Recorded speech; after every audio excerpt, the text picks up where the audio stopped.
Hello friends, जय हिंद जोहार। दोस्तों मैं हूं प्रदीप कुमार और आप लोग देख रहे हैं अपना यूट्यूब चैनल, अपना एप्स मैथ्स आशीष कुमार। चलिए सर, हम लोग आज से अपना सेशन शुरू करते हैं और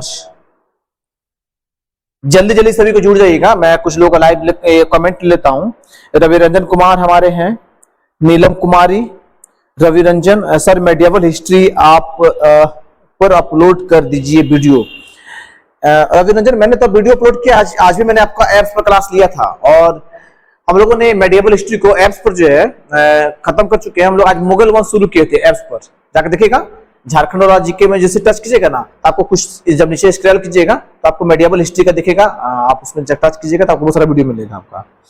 हाँ नीलम कुमारी, शुरुआत से पढ़िए ये सर, हम जेएसएससी का तैयारी करना चाहते हैं। नीलम देखिएगा, इससे पहले 2 वीडियो मैंने यूट्यूब पर अपलोड किया था दशहरा के समय पे, याद कीजिएगा आप लोग। हम लोग महामैराथन क्लास लेके आए थे।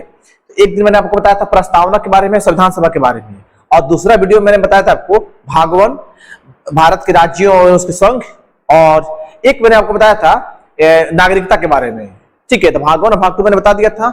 आज देखिएगा ऐसे पॉलिटी का तीसरा क्लास है, इसलिए मैंने आपको ग्रुप में पहले ही शेयर कर दिया था कि अगर आप लोगों ने यूट्यूब पर जो पार्ट 1 और पार्ट 2 वीडियो अगर नहीं देखा होगा तो उसको देख के आइएगा ज्यादा समझने के लिए। बाकी अगर आप लोग पढ़े नहीं थे, आपसे मिस्टेक हो गया, कोई बात नहीं, आप लोग जुड़िए। आपको मौलिक अधिकार यहाँ से शुरू समझ में, आपको समझ में एकदम जरूर समझ में आएगा आपको। अजरुद्दीन अंसारी, जय हिंद सर। आरती कुमारी, चलिए सर शुरू करते हैं। तो आज आप लोग हम लोग नहीं है सेशन आज का। देखिए, आपको टॉपिक है मौलिक अधिकार। सर थोड़ा सा बेसिक बात करता हूं। देखिएगा, ये आपका भारत का संविधान है। आपका जो भारत का संविधान है सर, तो आपका संविधान एक पुस्तक है। आपको मालूम होगा कि जिस तरह से हमारे घर होता है और घर में 8-10 सदस्य होते हैं, तो हमारे एक घर को चलाने के लिए बहुत सारे नियम और कानूनों की आवश्यकता होती है। ठीक है, सेम उसी तरह से मैं थोड़ा माइक लगा देता हूं सर, थोड़ा सा आपको अच्छे से आवाज जाएगा आपके तरफ। 1 मिनट थोड़ा रुक जाइएगा, थोड़ा सा सर, 1 मिनट बस। मैं तुरंत शुरू कर दे रहा हूं क्लास आपका। क्या हो गया इसको?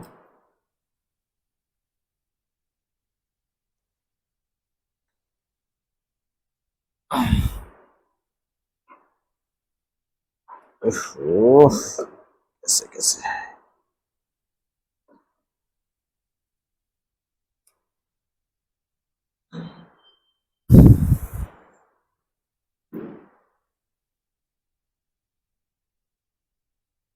चलिए सर थोड़ा समझिएगा, है ना। मैं माइक लिखा लिया मैंने, आप लोग के लिए अच्छे से आपको सुनाई देगा। आप लोग कमेंट करते चलिएगा ना जहां दिक्कत होगा तो। हाँ, तो समझिएगा सर, हम लोग ये बात कर रहे थे कि ये जो आपकी पुस्तक है संविधान, पुस्तक का नाम है आपका संविधान सर। तो संविधान का मतलब ये होता है नियम और कानून। संविधान का ही मतलब होता है नियम या कानून सर। अब बोलिएगा कि नियम और कानून का होता है सर, तो नियम कानून का मतलब ये हो गया आपका कि जिस तरह से देखते होंगे कि आपके घर में 8-10 सदस्य होते हैं, और 8-10 सदस्य जो होते हैं, तो आपके घर को चलाने के लिए बहुत सारे नियम कानून की आवश्यकता होती है। जैसे कि मान लीजिएगा आपके पापा हैं और आप उनके बच्चे हैं, आप लड़का है या लड़की हैं, तो जैसे आप घर से बाहर जाते होंगे कहीं पे, तो आप अपने पापा से, मम्मी से परमिशन लेते होंगे कि मम्मी मैं 2 दिन के लिए रांची जा रहा हूँ एग्जाम देने, मैं 2 दिन के लिए डाल्टनगंज जा रहा हूँ, ठीक है, मुझे काम है, मुझे इतना पैसा की आवश्यकता है। तो पापा क्या करते हैं, आपको अपने हिसाब से परमिशन देते हैं आपको। ठीक है सर। तो मान लीजिएगा एक छोटा सदस्य घर है आपका, उसको चलाने के लिए आप बहुत सारे नियम कानून से जूझते हैं। कोई गलत काम कर देते हैं तो पापा को डांटते हैं, मारते हैं, समझाते हैं। समझ लीजिएगा आपको, समझिएगा सर। जब 8-10 लोगों की जब बात आती है तो हमको नियम और कानून की आवश्यकता पड़ रहा है। सेम उसी तरह से एक आपका देश, जो देश होता है आपका देश, समझिए कितना बड़ा देश है हमारा भारत। ठीक है, अरबों लोग हैं हम लोग, जनसंख्या में नंबर 1 हो चुके हैं, आपको मालूम होगा। चाइना का हम लोगों ने पछाड़ दिया कोरोना काल में। तो जब हमारा पूरा देश इतना बड़ा है और हमारे देश जब एक घर को चलाने के लिए नियम और कानून की आवश्यकता पड़ रही है, सेम उस तरह से हमारे देश को चलाने के लिए नियम और कानून की आवश्यकता होती है। तो जो वो नियम और कानून है, उस सबका उल्लेख कहाँ किया गया है, उस सबका कहाँ पे लिखा गया है, तो उस सब नियम और कानून को संविधान नामक पुस्तक में लिखा गया है।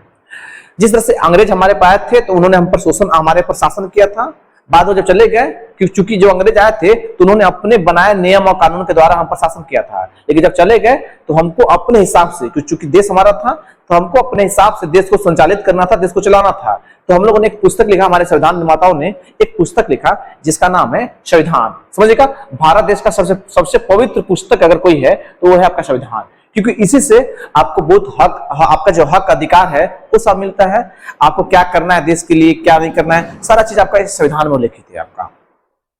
ठीक है सर, कमेंट करते चलिएगा, समझते चलिएगा, हम आगे बात करते हैं सर। तो जो आपका संविधान है, संविधान में 3 चीजें हैं आपकी। देखिए संविधान 2 तरह का है, लेकिन हम लोग जो पढ़ना है वो संविधान एक तरह का पढ़ना है। जैसे कि संविधान में आपका एक इंडियन पॉलिटी आता है, एक आता है आपका एडमिनिस्ट्रेटिव प्रशासनिक व्यवस्था। तो प्रशासनिक जो व्यवस्था होती है वो हम लोग को नहीं पढ़ना है, वो किसको पढ़ना है? जो पीसीएस के जो तैयारी करते हैं, जैसे कि जो जीपीएससी की तैयारी करते हैं, जो बीपीएससी की तैयारी कर रहे हैं, जो यूपीएससी की तैयारी कर रहे हैं, ठीक है, उनको प्रशासनिक व्यवस्था के बारे में पढ़ना होता है। लेकिन चूंकि हम लोग group D, railway, SSC, GD, Jharkhand की तैयारी कर रहे हैं, तो हम लोग को इंडियन पॉलिटी नामक पुस्तक पढ़ना है, जिसमें इस संविधान में जो है 3 चीजें हैं। एक होता है आपका अनुच्छेद, ठीक है, एक होता है आपका भाग, और एक होता है आपका अनुसूची। एक होता है आपका अनुसूची।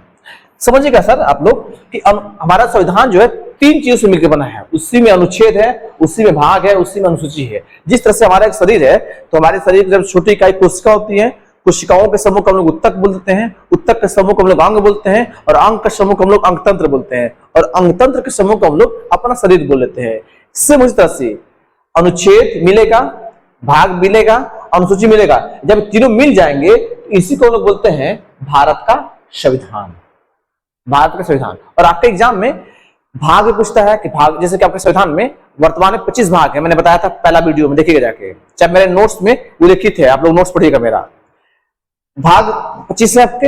अनुच्छेद अभी भी वर्तमान में लगभग में 450 के आसपास में, 466 के आसपास में। तो अनुच्छेद से प्रश्न पूछते हैं, पूछेगा आपसे अनुसूची वर्तमान में कितनी है? 12 अनुसूचियां हैं। तो यहां से ये प्रश्न आपका आता है। अब ये जो अनुच्छेद है आपका वर्तमान में 466 है, तो उस तीनों सबसे प्रश्न पूछेगा, जो जो इंपोर्टेंट होगा मैं आपको पढ़ाऊंगा। ये जो भाग है आपका 25 भाग है, मैं आपको 25 भाग याद करवा दूंगा, उंगली पर मैं आपको गिनवा दूंगा, चिंता मत कीजिएगा। अनुसूची जो है वर्तमान में 12 है, 12 अनुसूची में भी मैं आपको उंगली पर गिनवा दूंगा, उसका भी आप लोग टेंशन मत लीजिएगा, ठीक है। सब हम पर छोड़ दीजिएगा, सिर्फ आप लोग पढ़ने का प्रयास कीजिएगा। जो मैं आपको समझाने का प्रयास कर रहा हूं वो चीजों को समझने का प्रयास आप कीजिएगा, ठीक है, आपको समझ में आएगा सर। तो हम लोग पहले 2 वीडियो जो अपलोड हुआ है आपका, तो भाग 1 मैंने आपको पढ़ा दिया था, आप लोग जाकर वीडियो को देख लीजिएगा, अच्छे से समझ में आएगा आपको। और एक आपका भाग 2, ठीक है, ये दोनों मैंने वीडियो आपको पढ़ा दिया था, भाग 1 और भाग 2। आज जो मैं टॉपिक शुरू कर रहा हूं उस टॉपिक का नाम है भाग 3। अब भाग 3 में टॉपिक का नाम है मौलिक अधिकार। अंग्रेजी में उसको हम लोग बोलते हैं फंडामेंटल राइट्स। क्या बोलते हैं उसको अंग्रेजी में हम लोग सर? फंडामेंटल राइट्स बोलते हैं। राइट मतलब आपका अधिकार, फंडामेंटल मतलब मौलिक, मतलब आपका, मौलिक मतलब आपका हो गया, मौलिक अधिकार, आपका अधिकार, ठीक है सर, ये बात हो गया आपका। अब बोलिएगा सर मौलिक अधिकार क्या होता है, मुझे नहीं समझ में आ रहा है। मौलिक अधिकार तो ये हो गया, कोई दिक्कत हुआ क्या?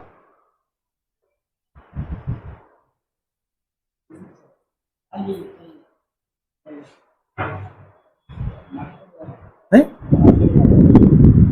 और तो इतने हैं।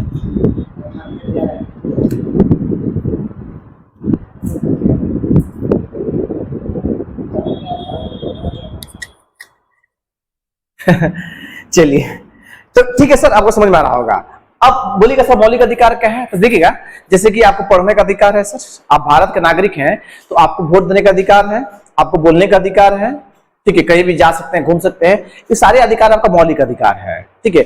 आप जैसे ही अब समझिएगा सर, अधिकार जो होता है 2 तरह का होता है। मैं बेसिक बातें कर रहा हूं, एकदम बेसिक बातें समझिएगा, जीरो से सर, जो पढ़े या नहीं पढ़े बिल्कुल एकदम जीरो समझिएगा। अब देखिएगा, अधिकार 2 तरह के हैं सर आपके। अगर हम पूरे विश्व की बात करेंगे तो अधिकार 2 तरह से हैं। जैसे कि मान लीजिएगा कि आप एक पृथ्वी है, ये पृथ्वी है आपका। अब पृथ्वी में बहुत सारे देश हैं, आपको मालूम है कि लगभग में 208 के आसपास देश हैं विश्व में, 208 के आसपास देश हैं आपके विश्व में। समझिएगा सर, आप धरती पर विश्व में कहीं भी आपका जन्म हुआ, आप मनुष्य थे, अब मनुष्य में आपके विश्व में किसी भी देश में, किसी भी महादेश में आपका जन्म हुआ, तो जैसे ही आपका जन्म होता है सर, तब मानव में जैसे आपका जन्म हो गया, आपका जैसे ही मानव में जन्म हो गया सर, और आपको बहुत सारा अधिकार मिलता है। आप मनुष्य के रूप में आपने जन्म ले लिया और आपको बहुत सारा अधिकार मिलता है सर, जिसको हम लोग बोलते हैं मानवाधिकार, जिसको हम लोग बोलते हैं मानवाधिकार। इसका संधि विच्छेद अगर कीजिएगा तो आपको मिलेगा मानव प्लस अधिकार। इसका मतलब हो जाएगा मानव प्लस अधिकार, मानव प्लस अधिकार, आप जिनने जैसे मनुष्य के रूप में जन्म लिया तो आपको एक अधिकार मिलता है जिसको हम बोलते हैं मानवाधिकार। अब यहां से प्रश्न शुरू हो गया। तो देखिएगा, संयुक्त राष्ट्र संघ ने विश्व के मनुष्यों के लिए एक अधिकार का घोषणा किया, दिन का घोषणा किया। बोले कि देखिए मानवाधिकार दिवस जो है, हम लोग मानवाधिकार दिवस समझते हैं हम लोग डे। तो प्रत्येक 10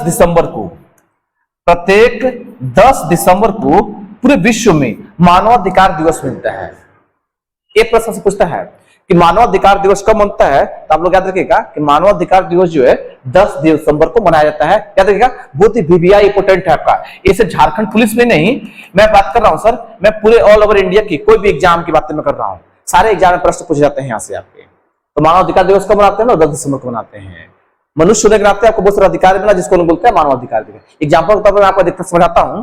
जैसे आप सैनिक बनिएगा, जीडी में जाइएगा, झारखंड पुलिस बनिएगा। झारखंड पुलिस थी, जीडी की बातें करते हैं सर। मान लीजिए सीआरपीएफ थे, सीआईएसएफ थे, और आप भारत और पाकिस्तान के बॉर्डर पे आपका ड्यूटी था, और ड्यूटी देते देते आपने पाकिस्तान की बाउंड्री पे चले गए आप, अब पाकिस्तान के पुलिस ने आपको गिरफ्तार कर लिया। तो वो जो है आपको ज्यादा टॉर्चर नहीं करेगा, वो जो भी आपसे मारपीट करेगा, चाहे जो भी पूछताछ करेगा आपको, वो इसी अधिकार के तहत ही करेगा, मानवाधिकार के तहत ही करेगा आपको। ऐसा नहीं कि आप पाकिस्तान भारत के सैनिक हैं तो आपको मार देगा, ये कर देगा, नहीं करेगा ऐसा आपका, ठीक है। क्योंकि पूरे विश्व का नजर होता है उस पर, सैनिक पर, ठीक है। तो उसी को बोलते हैं मानवाधिकार दिवस बोलते हैं। जैसे कि देखिए अभी इजराइल, अभी फिलहाल भी आप लोग करंट अफेयर पढ़ते होंगे, पेपर पढ़ते होंगे, इजराइल और हमास का युद्ध हो रहा है। एक तरफ इजराइल है, इजराइल ने हमास पर युद्ध किया है। तो विश्व के सदस्यों ने कमेंट किया कि देखिए हमास एक आतंकवादी संगठन है जिसने इजराइल पर हमला किया है। तो बहुत लोग बोल रहे हैं कि ठीक है, इजराइल को अपना जो देश की रक्षा करने का उनको अधिकार है, लेकिन मानवाधिकार जो अधिकार जो नियम है, नियम कानून है, उसका उल्लंघन नहीं करना है। मतलब कुछ ही कि भाई वो भी एक देश है, हमास भी एक देश आपका, देश है आपका, एक देश का एरिया है आपका, और एक इजराइल भी देश है, आपको लड़िए, लेकिन जो कुछ नियम कानून है उस नियम कानून का उल्लंघन नहीं कीजिए। उसी को बोलते हैं मानवाधिकार दिवस। समझिएगा, पूरे भारत में, पूरे विश्व में कहीं भी आप जन्म ले रहे हैं मानव के रूप में, तो आपको एक अधिकार मिलता है जिसको हम बोलते हैं मानवाधिकार बोलते हैं। मानवाधिकार दिवस 10 दिसंबर को मनाते हैं सर।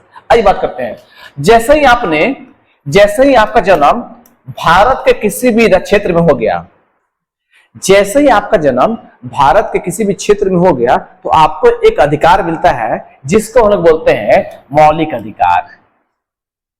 ठीक है सर, भारत में जैसे आपका जन्म हुआ तो एक अधिकार आपको मिलता है जिसको हम लोग बोलते हैं मौलिक अधिकार। अब विश्व में आपको मनुष्य के रूप में आपका जन्म हो रहा है जिसको हम लोग बोलते हैं मानवाधिकार दिवस। कोई दिक्कत सर? मानव के रूप में हुआ उसको मानवाधिकार दिवस, भारत में आपको अधिकार मिलता है उसको लोग बोलते हैं मौलिक अधिकार, अंग्रेजी में उसको बोलते हैं फंडामेंटल राइट्स। कौन से भाग में उल्लेख करेंगे? तो मूल संविधान में जो है 22 भाग थे, वर्तमान में कितने भाग हैं? 25 भाग हैं। 25 भाग में से 3 भाग में आपका उल्लेखित है आपका मौलिक अधिकार। पूछेगा आपसे कि मौलिक अधिकार का उल्लेखित किस भाग में किया गया है, तो आप लोग बोलेगा कि भाग 3 में मौलिक अधिकार का उल्लेखित किया गया आपका। ठीक है सर, अब बात करते हैं अनुच्छेद क्या पूछेगा, मौलिक अधिकार का उल्लेख कहां से कहां तक किया गया। देखिएगा, अनुच्छेद 12 से लेकर 35 तक उल्लेखित किया गया आपका मौलिक अधिकार। 12 से शुरू होगा, 12, 13, 14, 15 में 33, 34, 35, अनुच्छेद 35 तक मौलिक अधिकार का उल्लेखित किया गया है सर। कोई दिक्कत? आइए बात करते हैं। अब समझिएगा सर, ये जो आपका संविधान था, हमारे देश का जो संविधान था, तो हमारे संविधान निर्माताओं ने बहुत बातों को लिखा है, और बहुत संविधान को लिखते समय हमारे संविधान निर्माताओं ने, जैसे मैं एग्जांपल दे रहा हूं आपको, डॉक्टर अम्बेडकर साहब है ना, आपका हमारे कानूनी सलाहकार थे आपके बी आर राव साहब, ठीक है, टी कृष्णमाचारी, के एम मुंशी साहब, ठीक है, बहुत लोग थे आपके। तो वो क्या किए थे, उन्होंने विश्व का भी संविधान पढ़ा था, क्योंकि समझ सकते हैं कि एक इंसान अपने आप में 100% नहीं होता है, उसको दूसरा इंसान भी 100% नहीं होता है। आपको कुछ देखिए, कुछ हमारे में भी कमियां रहेंगी, कुछ आप में भी कमियां रही होंगी, कुछ मुझे भी अच्छाई है, कुछ आप में भी अच्छाई है। तो उन्होंने भारत का संविधान जब लिख रहे थे खुद से, तो उन्होंने विश्व का संविधान पढ़ा, विश्व के संविधान में से जो उनको अच्छी बातें समझ में आया उस बातों को अपने संविधान में शामिल किया गया है सर। इसीलिए मौलिक अधिकार को किस देश से लिया गया है? तो मौलिक अधिकार को एक देश है जिसका नाम है यूएसए, आप जानते होंगे, यूनाइटेड स्टेट अमेरिका। तो यूनाइटेड स्टेट अमेरिका से मौलिक अधिकार को लिया गया है। किस देश से? यूएसए देश, जिसको आप लोग संयुक्त राज्य अमेरिका भी कहते हैं, यूएसए से लिया गया है। पूछा गया प्रश्न याद रखेगा कि मौलिक अधिकार को किस देश से लिया गया है, तो मौलिक अधिकार को यूएसए देश से लिया गया है सर। आप लोग कमेंट करते चलेगा यस या नो सर, मुझे समझ में आता रहेगा। चलिए सर, अब मैं बातें कर रहा हूं दो तरह से, मैं बातें कर रहा हूं दो तरह से। आपका दो तरह से मतलब क्या कि संविधान आपका दो तरह, आपको जो संविधान है सर आपका दो तरह का संविधान है। जैसे कि एक हम लोग बात करेंगे मूल संविधान और एक हम लोग बात करेंगे वर्तमान संविधान। बोलिएगा सर मैं नहीं समझ पा रहा हूं मूल संविधान और वर्तमान संविधान मतलब। मूल संविधान का मतलब ये हो गया कि आप जैसे मान लीजिएगा कि अभी मैं हूं सर, जहां से मैं कहां से लाइव आ रहा हूं, तो मैं डाल्टनगंज मेदिनीनगर से लाइव आ रहा हूं, पलामू से लाइव आ रहा हूं, डाल्टनगंज मेदिनीनगर से। लेकिन मेरा जन्म कहां हुआ है, तो मेरा जन्म डाल्टनगंज में नहीं हुआ था, मेरा डाल्टनगंज गांव में हुआ था, गांव में आपका सर। तो जो आपका गांव होता है उसको हम लोग बोलते हैं मूल।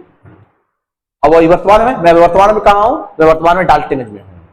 समझिएगा आप लोग, जो संविधान आपका जब बन रहा था, जब बन के रेडी हो गया था आपका, मैं बात कर रहा हूं 26 जनवरी 1950 का। 26 जनवरी 1950 को आपका संविधान बनकर पूरी तरह से लागू हो गया था।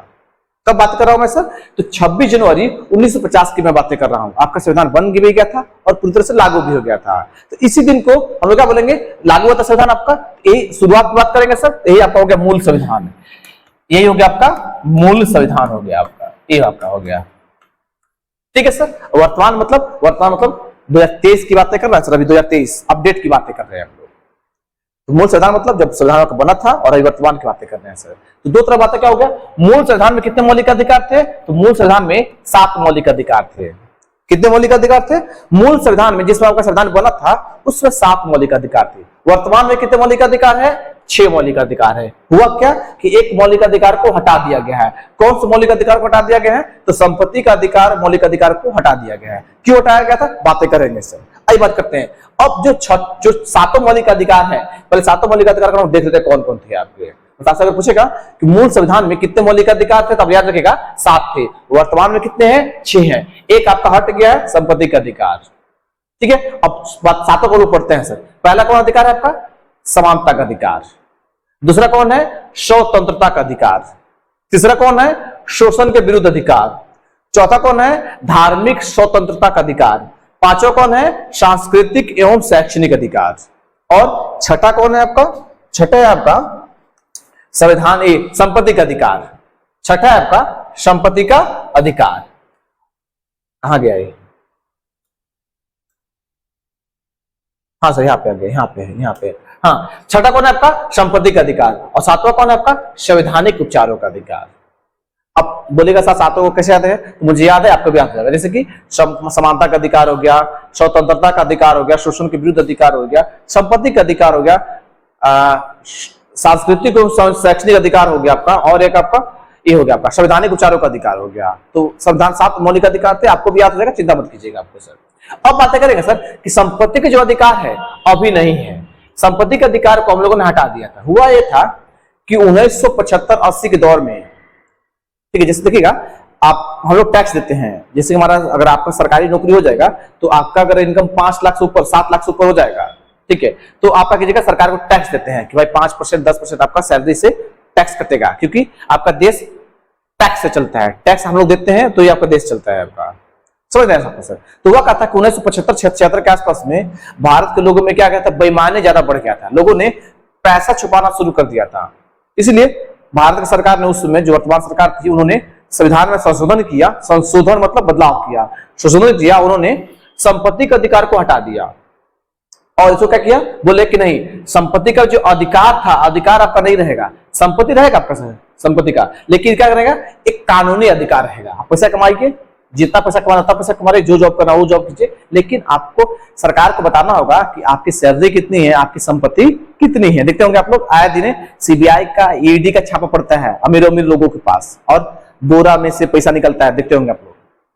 ठीक है, क्यों, क्योंकि कानूनी अधिकार हो गया आपका। तो देखिएगा, संपत्ति के अधिकार को 44वें संविधान संशोधन 1978 के द्वारा हटाकर आर्टिकल 300A में विधिक अधिकार, देखिएगा अधिकारी है सर, लेकिन विधिक अधिकार बना दिया गया है।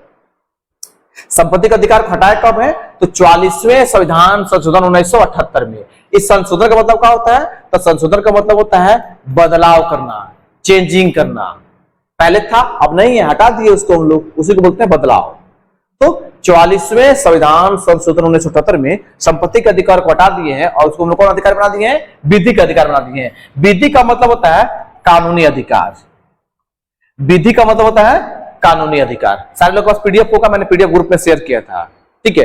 तो विधि का अधिकार मतलब कानूनी अधिकार। जहां पे आपका पीडीएफ होगा आप लोग प्रिंट कर लिया होगा और आप उसको लिखते चलिएगा, आप लोग कमेंट भी करते चलिएगा। हाँ, गुड इवनिंग सर जी, सुमित कुमार। आप लोग यस बताइएगा मुझे, आप मुझे भी समझ में आया सर।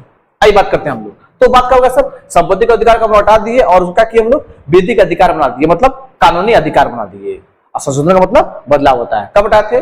44वें संविधान संशोधन 1978 में हटा दिया गया है सर। कोई दिक्कत? कौन सा? संपत्ति का अधिकार। आगे बात करते हैं हम लोग, चलिए अब देखिएगा हम लोग शुरू कर देते हैं। जो आपका मौलिक अधिकार है कहां शुरू होता है? तो मौलिक अधिकार आपका शुरू होता है 12 से, अनुच्छेद 12 से। अब कहां तक चलता है? तो अनुच्छेद 35 तक चलता है। तो हम लोग बारी बारी से हम लोग प्रत्येक अनुच्छेद को देखेंगे। ये शुरू कहां से करेंगे? अनुच्छेद 12 से शुरू करते हैं। तो पहला आपका अनुच्छेद कौन हो गया? 12। इसमें क्या दिया गया है? राज शब्द को परिभाषित करता है। राज शब्द को परिभाषित करता है। अब आप लोग राज शब्द को अंग्रेजी मीनिंग मत लिखने लगेगा स्टेट होता है कि राज। हम लोग सर स्टेट का मतलब राज होता है, नहीं, स्टेट का मतलब राज होता है, लेकिन यहाँ पे जो अनुच्छेद 12 में दिया गया है वो वाला राज नहीं है सर, ये दूसरा राज है। कौन राज है? पहले इसको पढ़ते हैं तब समझाने का प्रयास करते हैं सर। राज शब्द को परिभाषित किया गया है अर्थात वैसी संस्था जो सरकार से डायरेक्ट रूप से और या फिर इनडायरेक्ट रूप से, या तो डायरेक्ट रूप से या तो इनडायरेक्ट रूप से जुड़ी होती है, उसी को लोग बोलते हैं राज। एग्जाम्पल तब देखिएगा, अभी विश्व कप चल रहा है आपका, बीसीसीआई भारतीय क्रिकेट कंट्रोल बोर्ड एक संस्था है, लेकिन वो क्या है? भारत सरकार के द्वारा जुड़ी हुई है आपका बीसीसीआई। आप नाम सुने होंगे LIC, life insurance corporation, LIC आपका ये भारत सरकार से कहीं जुड़ी हुई है।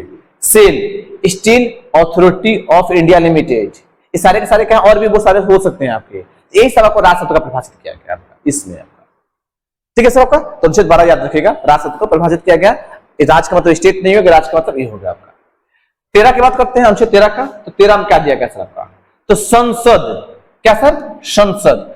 अब दो चीज समझिएगा, एक वर्ड होता है संसद, एक होता है आपका संसद और एक होता है आपका सांसद। सांसद और संसद में डिफरेंट होता है सर। सांसद भी पढ़ना है, मैं आपको पढ़ाऊंगा सांसद भी, लेकिन पहले संसद समझिएगा। संसद हम लोग बोलते हैं, संसद 3 चीजों से मिलकर बनता है। जैसे कि संसद 3 चीजों से मिलकर बनता है। एक हो गया आपका राज्यसभा, एक हो गया आपका राज्यसभा, एक हो गया आपका लोकसभा और एक हो गया आपके राष्ट्रपति। इन तीनों को मिलाएंगे, राज्यसभा प्लस लोकसभा प्लस राष्ट्रपति इज इक्वल टू संसद। जिस तरह से हमारा शरीर उत्तक कोशिका सबसे मिलकर बना हुआ है, किसी एक को हटा देंगे तो हमारा शरीर का निर्माण नहीं होगा, सिर्फ उस तरह से अगर संसद का आपको निर्माण करना है तो उसमें राज्यसभा भी रहेगा, उसमें लोकसभा भी रहेगा, उसमें राष्ट्रपति भी रहेगा। तीनों मिलेंगे तो ही संसद बनेंगे आपके। ये होगा आपका संसद। संसद कहाँ है आपका? तो मालूम होगा कि आपका संसद दिल्ली में है। एक वर्ड आपका सांसद हो गया, एक वर्ड है सांसद आपका। जिस तरह से आपके MLA होते हैं, विधायक होते हैं, उस तरह से सांसद होते हैं, ठीक है। सांसद आपका जैसे कि झारखंड में सांसद कितने सीटें हैं? लोकसभा, वही लोकसभा में जाते हैं लोग, तो लोकसभा के सदस्य को हम लोग सांसद बोलते हैं। तो लोग कहां जाते हैं? लोकसभा में जाते हैं। तो सांसद का एक सीट होता है आपका सर, उनका क्षेत्र होता है आपका। जिस तरह से विधायक का सीट होता है उस तरह से सांसद का सीट होता है। तो सांसद का मतलब हो गया आपका एक जो आपका प्रतिनिधित्व कर रहा है, एक व्यक्ति हो गया आपका। और संसद का मतलब हो गया कि राज्यसभा, लोकसभा, राष्ट्रपति मिलेंगे तो क्या बनेंगे आपके? संसद बनेंगे आपके। क्या बनेंगे? संसद बनेंगे आपके सर। आई बात करते हैं हम लोग यहाँ पे संसद को ये अधिकार है कि, संसद को ये अधिकार है कि, पानी लेता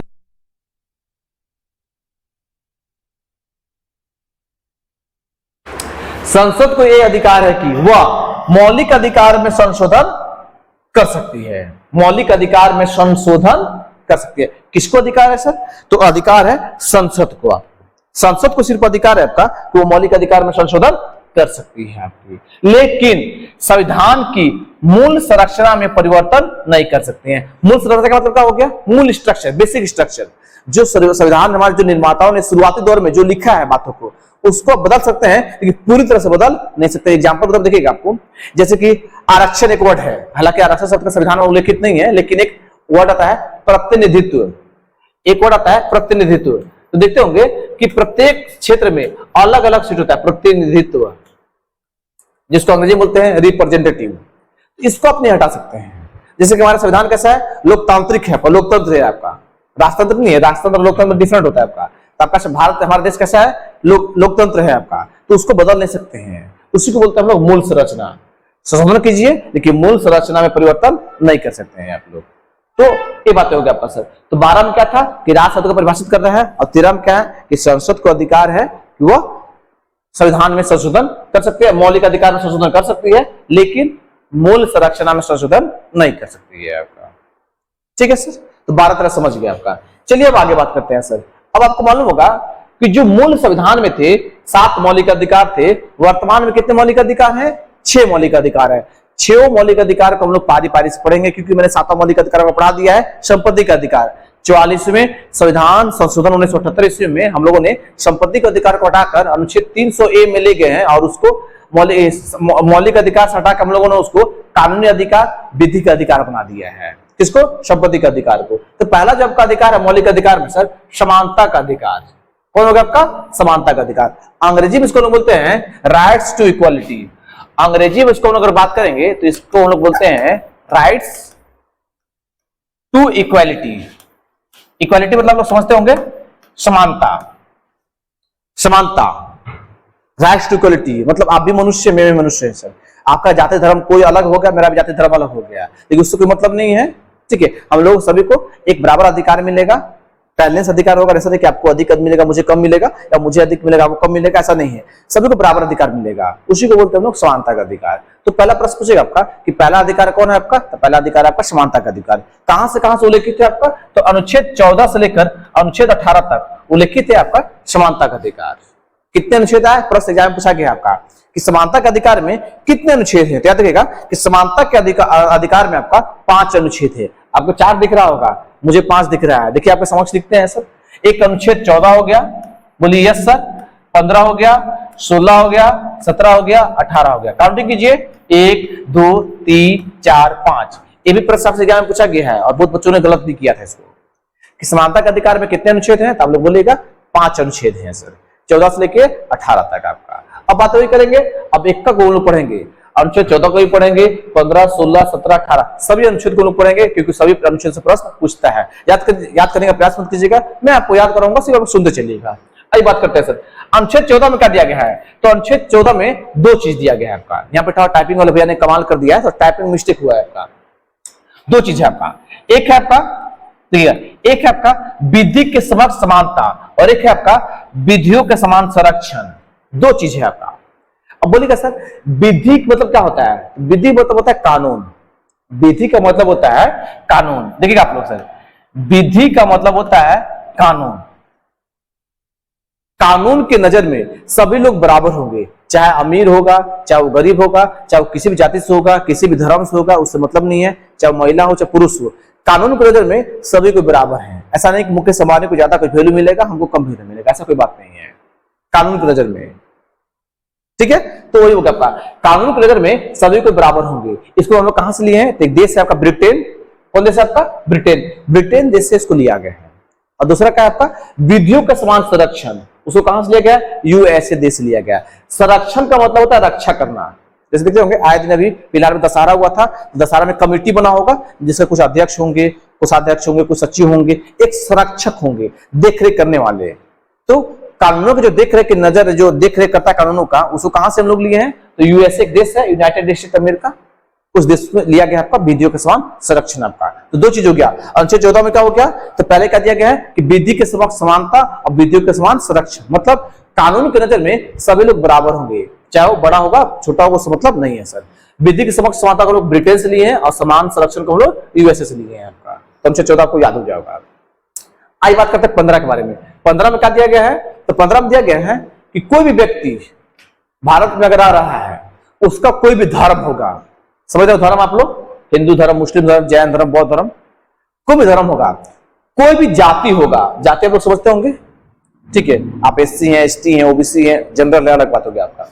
मूल वंश होगा आपका, जैसे आपका भी वंश होगा, मेरा भी वंश है आपका। वंश मतलब कि आपके पापा आए थे तो ही आप आए हैं, आपके पापा कहां से आए थे, आपके दादाजी होंगे तो ही आए होंगे, आप दादाजी कहां से आए तो परदादा होंगे, समझ रहे ना आपका, एक खानदानी चल रहा है आपका, उसी को बोलते हैं वंश। लिंग वही महिला पुरुष। जन्म स्थान, मान लीजिए आप भारत से बाहर आपका जन्म हुआ था, आपने नागरिकता पढ़ा था, भाग 2 में मैंने नागरिकता पढ़ा है, यूट्यूब अपलोड है वीडियो, जाके देखिएगा आपको समझ में आएगा बहुत अच्छे ढंग से आपका। तो नागरिकता मैंने पढ़ाया था आपको, तो उसमें मैंने बताया क्या, बात किया था आपको कि मान लीजिए अभी अभी आपके पास भारत की नागरिकता है, लेकिन ऐसे भी लोग होते हैं जो भारत, पहले विदेश में रह रहे थे लेकिन उनको भारत देश बहुत अच्छा पसंद आया और उन्होंने भारत की नागरिकता को ले लिया। तो अगर आपका जन्म बाहर हुआ था लेकिन फिर आपने क्या किया, भारत की नागरिकता को ले लिया, तो ये हो गया आपका जन्म स्थान। जन्म स्थान के आधार पर समानता। एक मिनट रुकिएगा।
चलिए से बात करते हैं, थोड़ा सा है ना, थोड़ा सा मिस्टेक हुआ उसके लिए थोड़ा सा आइए बात करते हैं सर। तो क्या हो गया, धर्म, जाति, मूल, वंश, लिंग एवं जन्म स्थान के आधार पर समानता आपको मिलेगा। मतलब आपके कोई भी धर्म होगा, आपकी कोई भी जाति होगी, कोई भी आपका वंश होगा, कोई भी आपका लिंग है, चाहे आपका जन्म कहीं पे हुआ था, अगर आपको भारत की नागरिकता मिल गया है तो आपके साथ भेदभाव नहीं किया जाएगा, आपको समानता मिलेगा आपको। तो वही बातें किया गया अनुच्छेद 15 में आपको। धर्म याद रखिएगा, मैं जैसे बोल रहा हूं सर, धर्म, जाति, मूलवंश, लिंग, जन्म स्थान के आधार पर समानता आपको मिलेगा। उसका उल्लेख कहां पे किया गया, 15 में किया गया, अनुच्छेद 15 में। याद कीजिएगा, सारे प्रश्न पूछे जाते हैं सर, मैंने उसी टॉपिक को स्टार्ट किया है जो प्रश्न आपसे एग्जाम में पूछे जाते हैं, इसलिए अच्छे से पढ़ते चलिएगा, समझते चलिएगा आपको। ये बातें हो गया सर आपका। एक हो गया आपका अनुच्छेद 15 का 4, जैसे कि 15 का नहीं, 15 1 2 3 4 ऐसा बहुत सारा अनुच्छेद है आपका, लेकिन 15 का 4 है आपका, 15 का 5 है। अगर पूछता है यहां से भी, लेकिन बस ये आप लोग मोटा मोटा याद कीजिएगा कि जैसे देखते होंगे कि आप लोग कॉलेज में जाते होंगे, इंटर के बाद आप लोगों ने बीएससी में, बीए में, एमए में आप लोगों को नाम एडमिशन करवाया होगा,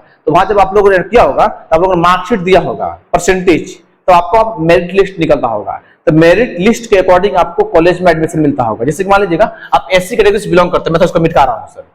अगर मान लीजिए आप लोग एससी कैटेगरी से बिलोंग करते हैं, अगर मान लीजिए आप एसटी हैं, अगर मान लीजिए आप ओबीसी हैं, ओबीसी में 2 हैं, ओबीसी 1 ओबीसी 2, आप जनरल हैं, आप ईडब्ल्यूएस हैं, ठीक है सर, तो कॉलेज में आपका जो कटअप निकलता है एडमिशन के लिए, तो सबका कटअप अलग निकलता है, एससी का अलग निकलता है, एसटी का अलग निकलता है, ओबीसी का अलग निकलता है, जनरल का अलग, ईडब्ल्यूएस का अलग। उसका उल्लेख कहां पे किया गया, तो उसका उल्लेख 15(4) में किया गया है। इसके तहत शैक्षणिक संस्थान, शैक्षणिक संस्थान मतलब सर, शैक्षणिक का मतलब होता है जहां पे आपको एजुकेशन दिया जा रहा है, जहां पर आपको शिक्षा मिलता है, कोई बात क्या शैक्षणिक आपका।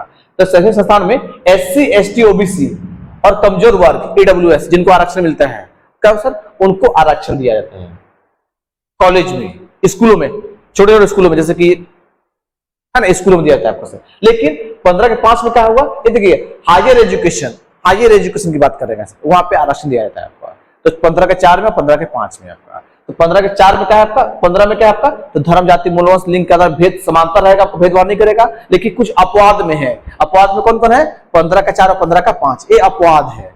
अपवाद का मतलब क्या होता है सर, तो कुछ एक्स्ट्रा बातें, जैसे मान लीजिएगा अपवाद मतलब कि समझिएगा कि इसमें हम लोग सभी लोग शरीफ हैं, कोई चोर नहीं है, लेकिन एक वो व्यक्ति को चोर होगा, वो क्या हो गया, अपवाद हो गया। वो क्या होगा, उसको लोग बोलते हैं अपवाद। छोड़ना, अपवाद में वो है उसको हटा दो, कोई बोलते हैं अपवाद आपका। तो ये 15 का 4 और 15 का 5 आपका अपवाद है सर। आइए बात करते हैं 16 के बारे में, अनुच्छेद 16 के बारे में। अनुच्छेद 16 में दिया गया आपका समान अवसर या लोक नियोजन की समानता। समान अवसर तो आपको समझ में आ रहा होगा। जैसे कि देखिएगा अभी झारखंड में उत्पाद सिपाही का वैकेंसी आया हुआ है, आप लोगों ने फॉर्म भरा है, एग्जाम भी होने वाला है। अभी झारखंड में एलडीसी की बहाली आई है 12th लेवल पर, टाइपिंग वाला। तो आप लोग क्या होगा कि अगर आप लोग झारखंड से बिलोंग करते होंगे, ठीक है, तो आप लोग सभी लोग उस फॉर्म को अप्लाई कर सकते हैं, चाहे किसी भी कैटेगरी से हो, वही होगा आपका समान अवसर। ऐसा नहीं कि सरकार ने बोल रखा है कि नहीं भाई एससी के लोग सिर्फ भरेंगे, एसटी के लोग नहीं भरेंगे, या फिर ईडब्ल्यूएस के लोग भरेंगे, ओबीसी के लोग नहीं भरेंगे। सरकार ने ऐसा नहीं बोला है सर, सभी को समान अवसर मिलेगा। उसी को उल्लेखित किया गया अनुच्छेद 16 में आपका। और एक और बात किया गया आपका लोक नियोजन, ठीक है। लोक नियोजन का मतलब क्या होता है सर? तो नियोजन का मतलब होता है जॉब, नियोजन का मतलब होता है जॉब। लोक मतलब जनता और नियोजन को तो जॉब, मतलब आपको जॉब देने में आपके साथ में समानता किया जाएगा। मतलब सभी लोग एग्जाम देंगे, एग्जाम के बाद जिसका अच्छा नंबर आएगा और उसी का सिलेक्शन होगा, उसी के बाद किया गया लोक नियोजन की समानता। लेकिन यहाँ पर भी अपवाद है। अपवाद क्या है सर? एससी को जिस देखते होंगे कि एसएससी जीडी का जो 2022-23 का जो रिजल्ट आया है, एसएससी जीडी का जो 2022-23 का रिजल्ट जो आया, तो सबका कट ऑफ अलग था। एससी का कट ऑफ अलग था, एसटी का कट ऑफ अलग था, ओबीसी का अलग था, अब ईडब्ल्यूएस का अलग था और जनरल का कट ऑफ अलग था। कट ऑफ मतलब इनका कम सिलेक्शन में हुआ था, ठीक है, इनका कम नंबर आया, इनका भी थोड़ा सा हल्का ज्यादा आया था, इनका थोड़ा ज्यादा आया था। ये दोनों लोग बराबर थे, ये दोनों लोग बराबर थे आपके, इसी को बोलते हैं कट ऑफ। जैसे एग्जांपल देखिएगा, इनका कट ऑफ क्या था 105, इनका कट ऑफ क्या था आपका, इनका भी 104-5 के आसपास गया था, इनका भी ईडब्ल्यूएस का। इनका गया था ओबीसी का 103 के आसपास में, एसटी का गया था ये 88 के आसपास में, 88। अब इनका क्या था लगभग में 75-76 के आसपास में। नंबर 160 नंबर में से 75 नंबर इनका आया था, कट ऑफ आया था आपका। मतलब जिनका ये 75 नंबर था उनका सिलेक्शन हो गया था, उसी को बोलते हैं कट ऑफ। जिनका भी 160 में से 88 नंबर हो गया था, एसटी कैटेगरी से बिलोंग करते थे, उनका जॉब हो गया था, सिलेक्शन का हो गया था। अगर जो लोग भी ओबीसी में थे 103 नंबर लाया था, उनका हो गया था। ईडब्ल्यूएस और जनरल का नंबर कट ऑफ में सेम था, 105 नंबर उनका आया था, उनका जॉब सिलेक्शन हो गया था आपका। तो इसी को बोलते हैं कट ऑफ बोलते हैं हम लोग सर। कोई दिक्कत? यही बात हो गया आपका। तो क्या होगा आपका समान अवसर मिलेगा, लोक नियोजन की समानता रहेगी। लेकिन अपवाद में क्या हो गया कि ये जो एससी एसटी के लोग हैं, एससी एसटी ओबीसी और कमजोर वर्ग, कमजोर का मतलब ईडब्ल्यूएस बोलते हैं इनको सर, इनको क्या मिलेगा? आरक्षण मिलेगा। क्या मिलेगा? आरक्षण मिलेगा। मतलब इनका कम नंबर भी रहेगा तो इनका सिलेक्शन हो जाएगा, उसी को बोलते हैं आरक्षण हम लोग बोलते हैं सर। आइए बात करते हैं अनुच्छेद 17 के बारे में। 17 इसमें दिया गया है अस्पृश्यता का अंत, अस्पृश्यता का अंत। अब आपको वर्ड नहीं समझ में आ रहा होगा, लेकिन चूंकि मैंने इस वर्ड को जानबूझ के लिखा है यहाँ पे कि आपके संविधान में अस्पृश्यता का ही उल्लेखित किया गया है। बोले कैसा क्या है अस्पृश्यता का अंत? मुझे नहीं समझ में आता है। तो अस्पृश्यता का मतलब होता है छुआछूत, इसका मतलब होता है छुआछूत होता है सर। बोले छुआछूत सर अनटचेबिलिटी, अंग्रेजी में इसको बोलते हैं अनटचेबिलिटी। देखते होंगे कि आप लोग हम लोग आजादी के पहले या अभी वर्तमान में बात करेंगे तो देखते होंगे कहीं कहीं भी क्या हो गया कि कुआं का जो पानी है, तो कुआं के पानी को सभी लोग नहीं छू पाता है, किसी को लोग छूने से छुआ जाते हैं कि भाई देखो तू ये है वो है, अनेकों तरह की बात होती है गांव घर में, आपका शहर में भी होता है आपका छुआछूत। वो छुआ गया, हम उसका खाना छुआ हुआ खाना नहीं खाएंगे, उसको छुआ हुआ पानी नहीं पिएंगे, वही छुआछूत होता है। अस्पृश्यता का मतलब होता है छुआछूत। उसका अंत किया गया था। आजादी से पहले आपका बहुत भारत में देखने को मिलता था छुआछूत, हालांकि अब कम हुआ है लेकिन चलता है अभी भी आपका। तो वही अस्पृश्यता का अंत किया गया अनुच्छेद 17 में आपका। और इसी में लिखा गया है कि इसमें संशोधन नहीं किया जा सकता, मतलब इसमें कोई बदलाव नहीं किया जा सकता है आपके संविधान में। आपके संविधान में कोई बदलाव नहीं किया जाता छुआछूत को लेकर। ये था आपका 17 में आपका। मैं आपको याद करा रहा हूं, या आप इसी लोग पढ़ते चलेगा, मैं आपको याद करा रहा हूं। 18 की बात करेंगे सर तो उपाधियों का अंत है। उपाधि का मतलब, उपाधि को हम लोग अंग्रेजी में बोलते हैं डिग्री। उपाधि को अंग्रेजी में क्या बोलते हैं? डिग्री बोलते हैं। अब डिग्री अपना मतलब सर देखिएगा, जैसे सर मेरा नाम है, देखते होंगे कि कोई व्यक्ति होता है, तो कोई जो व्यक्ति होता है उसके नाम के पहले डॉक्टर लगता है, उसके नाम के पहले डॉक्टर लगता है। डॉक्टर फलाना कुमार, डॉक्टर फलाना कुमारी, डॉक्टर लगता है आपका, ठीक है सर। देखते होंगे कोई आपका सैनिक है तो सैनिक के पहले नाम के पहले, उसके नाम के पहले कर्नल लगता है, कर्नल, कर्नल फलाना कुमार, फलाना सिंह, फलाना राम लगता है कर्नल, ठीक है। ब्रिगेडियर बहुत सारे होते हैं, कोई हवलदार बोलते हैं, कोई थाना प्रभारी बोलते हैं, देखते हो एसपी, डीएसपी, समझिएगा, बीडीओ, बीडीओ फलाना कुमार, फलाना कुमारी जी। तो ये सबका है, सबका यही उपाधियों का अंत है आपका। लेकिन ये उपाधि की बात नहीं कर रहे हैं सर। उपाधि मतलब अंत की जो बात किया, उपाधि अंत की जो बात किया है सर। तो आजादी के पहले आप लोग देखते होंगे महाराज, राजा, जमींदार, इससे पहले हुआ करते थे। तो उन्होंने कहा था अगर वो पढ़े लिखे नहीं है, उनके पास कुछ संपत्ति है, वो राजा थे, वो महाराजा थे, वो जमींदार थे, तो उनको क्या होता है, सभी लोग उनको सम्मान देता था, इज्जत करता था। और वो लोग क्या करते थे, हमारे मतलब भारत के लोगों पर शासन जमाते थे। हम लोग तानाशाही रवैया अपनाते थे। इसीलिए भारत सरकार ने, हमारे जो सरदार निर्माता थे, इन्होंने उपाधियों का अंत कर दिया। बोले कि नहीं, आप अगर शुरू से राजा के बेटा राजा हैं तो आपको सिर्फ शासन नहीं मिलेगा, मतलब आपको सिर्फ शासन नहीं करना है भारत में, आपकी तानाशाही नहीं चलेगी। आप जमींदार, इसका मतलब कुछ ही, आपको तानाशाही नहीं करना है सर। अब कौन होगा, जो पढ़ लिख लेगा, जो उसका हकदार होगा असली, जो डॉक्टर बनने लायक है, जो कर्नल बनने लायक है, सब बनेगा, कोई दिक्कत नहीं है। लेकिन आपको ऐसे ही नहीं दिया जाएगा। तो वही उपाधियों का अंत किया गया अनुच्छेद 18 में आपका। देखिए आप पढ़ लिख लीजिएगा तो आपको डॉक्टर उपाधि या फिर कर्नल की उपाधि आपको मिलती है सर आपका। देखिएगा, शिक्षा और सेना के डिग्री के अलावा सभी पर प्रतिबंध है। प्रतिबंध मतलब रोक है सर आपका। आप नाम के पहले राजा नहीं लगा सकते हैं, आप नाम के पहले महाराजा नहीं लगा सकते हैं, और नाम के पहले जमींदार, नाम के पहले ठाकुर नहीं लगा सकते हैं सर, ठीक है। लेकिन आप शिक्षा के क्षेत्र में आप पढ़ लिख लीजिए, आप पीएचडी कीजिए, आपको डॉक्टर लग जाएगा आपके नाम के पहले, डॉक्टर है ना सर। मेरा प्रदीप सर अभी नाम है यहाँ पे, मैं डॉक्टर लगा दूंगा, पीएचडी कर लूंगा के बाद डॉक्टर प्रदीप सर मेरा नाम हो जाएगा, कोई दिक्कत नहीं है, ठीक है। आप कीजिएगा, आपका नाम के पहले डॉक्टर लग जाएगा। आप कर्नल बन जाइए, आपका नाम के पहले कर्नल लग जाएगा सर। तो ये क्या हो गया, शिक्षा और सेना के अलावा सारे डिग्री जितने भी हैं सभी को रोक लगाया गया है। और समझिएगा, डिग्री लेने से पहले आपको राष्ट्रपति का परमिशन लेना जरूरी होता है। राष्ट्रपति के बिना परमिशन से आप कोई भी डिग्री को नहीं ले सकते हैं, कोई भी डिग्री को नहीं ले सकते हैं आप लोग सर। कोई दिक्कत, आप लोग समझते चलिएगा सर आपका। अब बात हम लोग याद करने का प्रयास करते हैं सर, अब हम लोग याद करने का प्रयास करते हैं सर आपका। देखिएगा, एक बात यहाँ पे नोट में लिखा हुआ है आपका कि भारत सरकार, जैसे देखिएगा, देखते ना कि किसी को भारत सरकार द्वारा भारत रत्न मिलता है, पद्म विभूषण मिलता है, अशोक चक्र, ये सब उपाधि मिलता है ना, ये सब अनुच्छेद 18 के तहत ही आते हैं। अब सर प्रश्न पूछ लेगा कि आपको भारत रत्न चाहे फलाना जी को भारत रत्न की उपाधि मिला गया है, उसका जिक्र कौन से अनुच्छेद में है, तो आप लोग बता दीजिएगा। अनुच्छेद 18 में, अनुच्छेद 18 के तहत उनको भारत रत्न की उपाधि दिया गया है उनको सर, अजूदे अनुसार। यस सर, तो दिक्कत चलिएगा ऑप्शन। अब याद हम लोग करते हैं, समानता का अधिकार में 5 अनुच्छेद थे, 14, 15, 16, 17, 18। याद करने का प्रयास करते हैं सर, याद करते हैं। 14 में क्या दिया था, तो अनुच्छेद 14 में 2 चीज दिया था, विधि के समक्ष समानता जिसको लोग ब्रिटेन से लिए थे, और एक था आपका विधियों के समान संरक्षण जिसको लोग ने यूएसए देश से लिया था आपका। ये अनुच्छेद 14 में दिया गया था।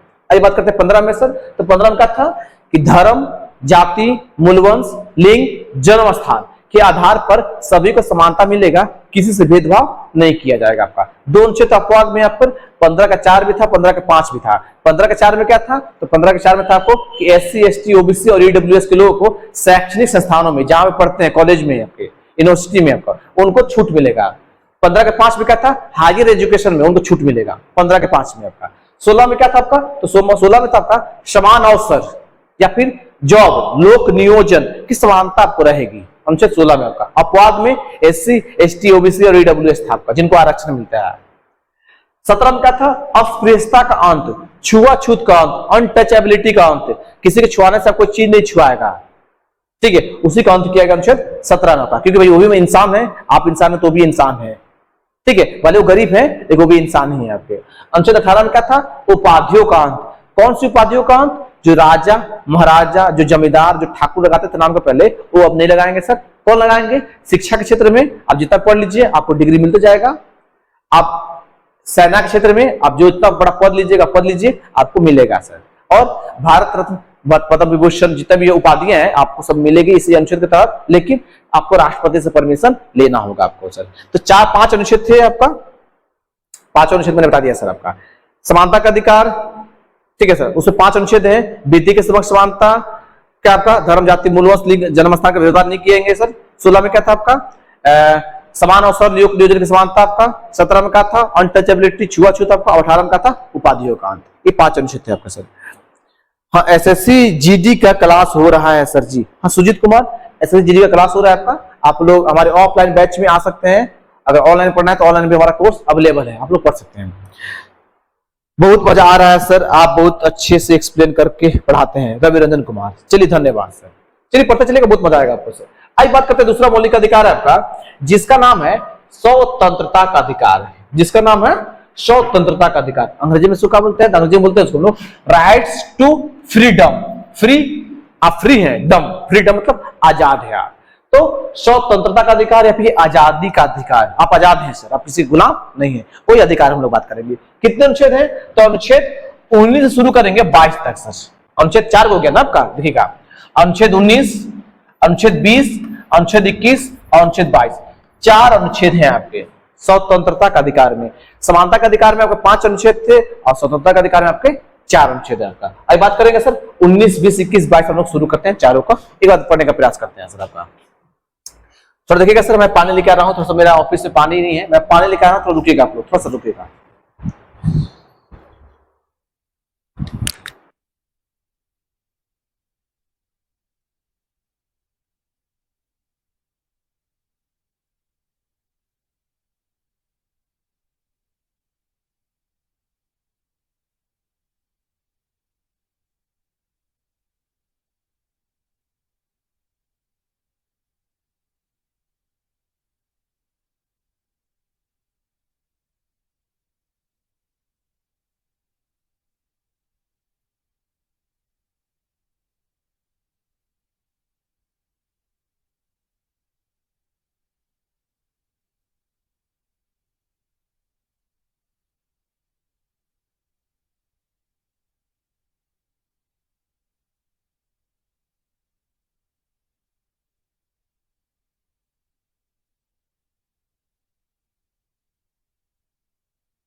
चलिए बात करते हैं सर हम लोग स्वतंत्रता का अधिकार, ठीक है, उसमें 5 अनुच्छेद थे, 19, 20, 21 और 22 आपका। आइए बात करते हैं 19 के बारे में।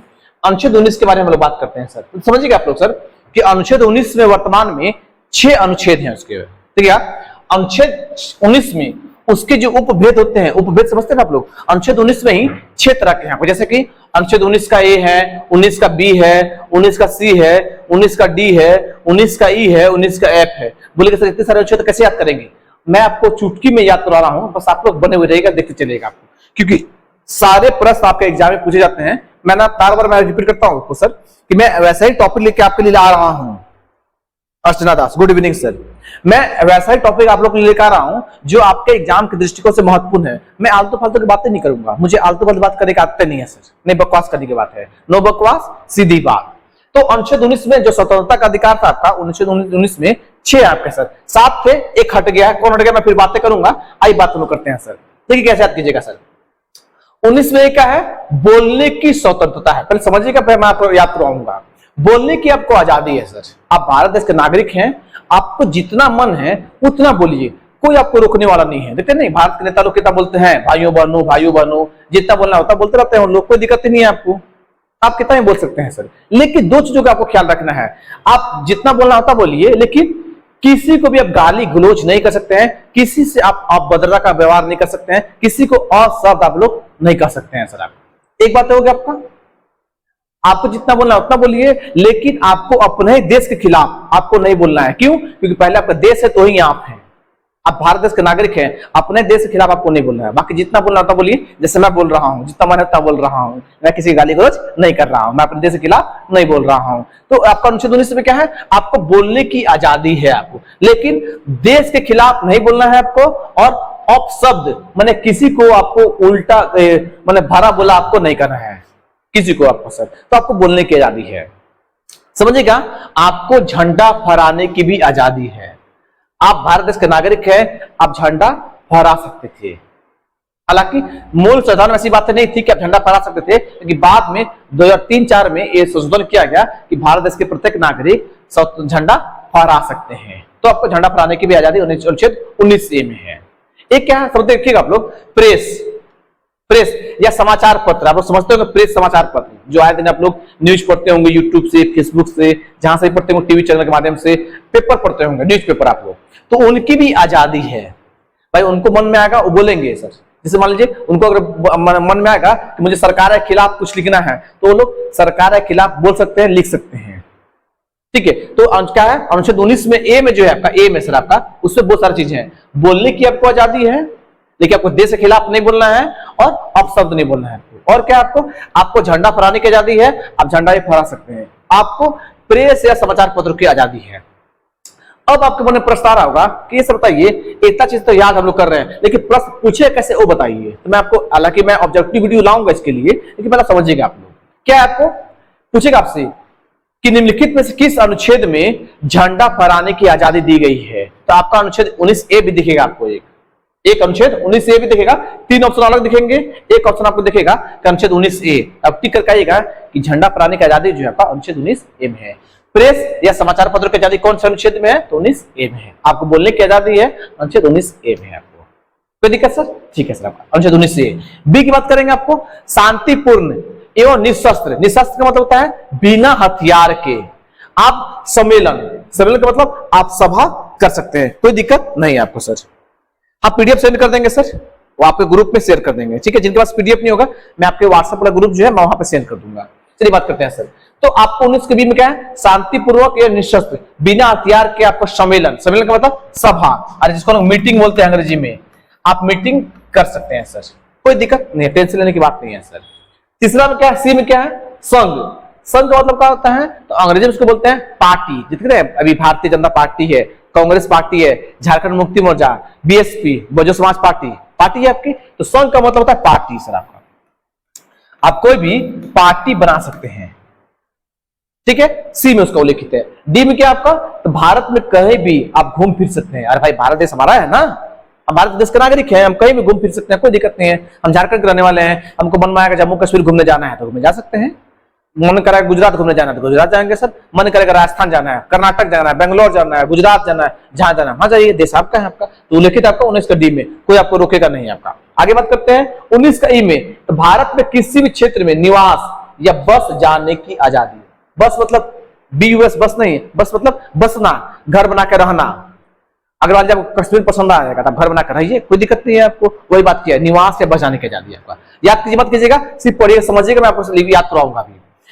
एफ में क्या सर, इसमें संपत्ति का अधिकार था। इसमें क्या था आपका, संपत्ति का अधिकार था, जिसको हम लोग को हटा दिया। याद कीजिए 44वें संविधान संशोधन 1978 ईस्वी में आपका जो संपत्ति का अधिकार था उसको हम लोगों ने हटा दिया था। याद कीजिए, शुरू क्लास में मैंने आते ही बताया था आपको, ये आपका है। तो इसको भी याद नहीं करना है आपको, इसको आपको याद नहीं करना है, लेकिन पहले था आपका, अब हट गया है आपका, ये अब आपका हट गया है। और लास्ट वाला क्या है आपका, अनुच्छेद 19 का जी, क्या है, व्यवसाय करने की स्वतंत्रता है। व्यवसाय मतलब बिजनेस, आप कोई भी बिजनेस कर सकते हैं जो कानून की नजर में ठीक ठाक हो, है ना। ऐसा नहीं कि भाई कानून के नजर में जो ठीक ठाक होगा उसका बिजनेस कर सकते हैं। जैसे आप दुकान खोल लीजिए, चाय का दुकान, फल का दुकान, कोई भी दुकान, चूड़ी का दुकान खोल लीजिए, जो दुकान खोलना, कपड़ा दुकान खोलना, खोल लीजिए आपको, तो आप व्यवसाय कर सकते हैं सर आपका। ये सब अनुच्छेद 19 में जिक्र है। अब याद कैसे करेंगे समझिएगा सर। क्या थे, आप भारत देश के नागरिक हैं, आप भारत देश के नागरिक हैं तो आपको बोलने की आजादी है, आप बोल सकते हैं। आप क्या कर सकते हैं, बोल सकते हैं। याद हुआ, आप बोल सकते हैं। दूसरा में क्या था, जब आप बोलने में अच्छे हैं, ठीक है, तब क्या कर सकते हैं, तो आपको मन करेगा कि अरे मैं अच्छा बोल रहा हूं तो क्यों नहीं मैं 4 लोगों के समक्ष क्यों बोलूं सर, मैं 4 या 10 लोगों के सामने क्यों बोलूंगा, मैं मीटिंग बुलाऊंगा, मैं सभा बुलाऊंगा, वो हजारों लोग रहेंगे, लाखों लोग रहेंगे और मैं सबके सामने बोलूंगा। तो आपको सभा या सम्मेलन करने की आजादी है आपको।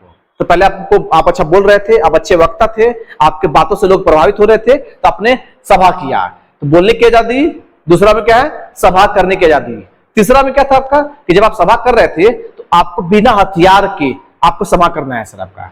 माफ कीजिएगा सर आपका, वो तो बी में ही आपका, बी में ही आपका सभा करना है कि आपको बिना हथियार करना, बी में ही था आपका। सी में क्या था आपको, कि आप देखिए पहला में क्या था, आपको बोल रहे थे, दूसरा में आप संघ बना लिए, पार्टी बना लिए, तीसरा में मिस्टेक हो रहा है सर, 19 के में था क्या था, क्या बोल रहे थे, आप बोल रहे थे। बी में क्या था, आपने शांतिपूर्वक सभा किया। और सी में क्या था कि आपने पार्टी बना लिया सर, क्या क्या आपने पार्टी बना लिया आपको। तो पहले क्या था, आपको बोलने की आजादी थी, आप बहुत अच्छे वक्ता हैं। दूसरा में आपने सभा किया, तीसरा में आपने पार्टी बनाया। क्या बनाया? पार्टी बना दिया सर। अब देखिएगा, जब आपका एक पार्टी रहेगा तो मान लीजिए कोई भी पार्टी आपने छोटा मोटा पार्टी बना दिया, तो पार्टी को बढ़ाने के लिए, प्रचार प्रसार करने के लिए आप भारत देश में कहीं घूमिएगा ना, तो भारत देश में कहीं भी घूम फिर सकते हैं, वो आपको आजादी है। तो भारत में कहीं भी घूमने फिरने की आपको आजादी है सर। आपका चौथा में है, आपका डी में है, आपका ई में क्या आपको, तो आप अगर मान लीजिए घूमने गए हैं, कश्मीर गए, हिमाचल प्रदेश गए, कुल्लू मनाली वाला जगह प्रसिद्ध जगह है, वहां लोग जाते हैं हनीमून मनाने, कुल्लू मनाली में है। तो अगर मान लीजिए कुल्लू मनाली गए, जम्मू कश्मीर गए, जिसको हम लोग स्वर्ग भी बोलते हैं, भारत का स्वर्ग, अगर वहां गए हम, अच्छा जगह लगा आपको, आप वहां बस भी सकते हैं, अपना घर भी बना के रह सकते हैं आपका। और फिर क्या होगा, जैसे आप घर बना के रहिएगा तो भाई आप शादी ब्याह कीजिएगा, आपके बाल बच्चे होंगे, आपकी बीवी होगी, तो क्या कीजिएगा, आप कुछ बिजनेस नहीं कीजिएगा उनको पेट को पालन पोषण करने के लिए, तो आप कुछ बिजनेस भी आप कर सकते हैं। अब देखिए कैसे याद कीजिएगा सर, मैं एक लाइन आपको समझा दे रहा हूं। ए में क्या था, आप बोल रहे थे, आप अच्छे वक्ता थे, आपको बोलने की आजादी थी आपका। बी में क्या था, आपने सभा किया, आप सभा किए सर, आपको शांतिपूर्ण ढंग से आप लोग मीटिंग किया। सी में क्या हुआ, आपको जब आप सभा कर रहे थे तो लोग आपसे प्रभावित हो गए, तो आपने एक पार्टी बना दिया। क्या किया आपने एक पार्टी बना दिया। देखिए संघ है आपका, माफ कीजिएगा, ये सभा कर रहे थे आप लोग, कहां गए, बार बार मुझे मिस्टेक हो जा रहा है। ए आपने सभा किया सर, बी में आपने सभा किया, और ए में क्या थे, ए में आप बोल रहे थे, ए में बोल रहे थे, दूसरा में सभा कर रहे थे, तीसरा में पार्टी बना रहे थे। डी में क्या था, पार्टी को आप कहीं भी घुमा फिरा रहे थे, अपने घूमने फिरा रहे थे उसको, पार्टी को अपना सर।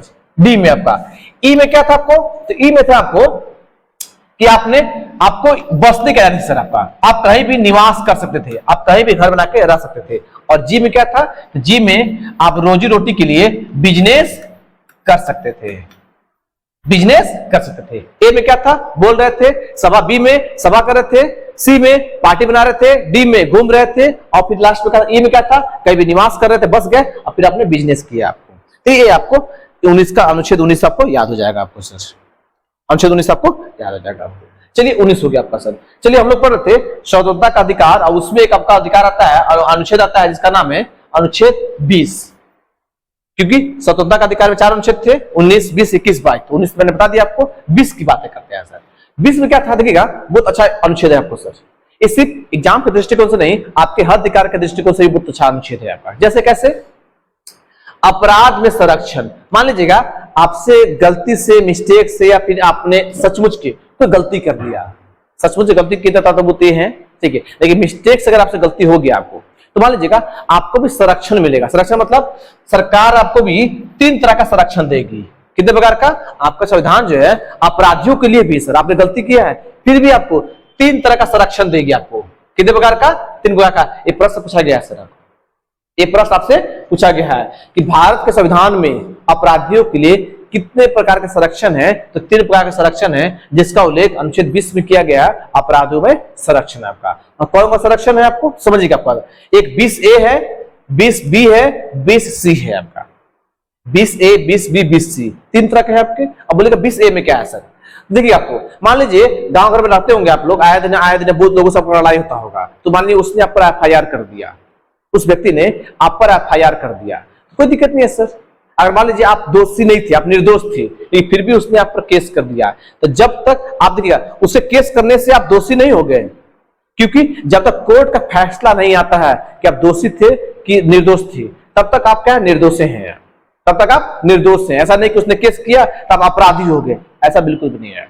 तो ये बातें क्या क्या आपका सर, जब तक न्यायालय मतलब कोर्ट उस व्यक्ति को दोषी घोषित नहीं करती है, तब तक वह व्यक्ति निर्दोष रहता है। ऐसा नहीं कि वह उसने FIR किया मैं दोषी हो गया, ऐसा बिल्कुल भी नहीं होता है।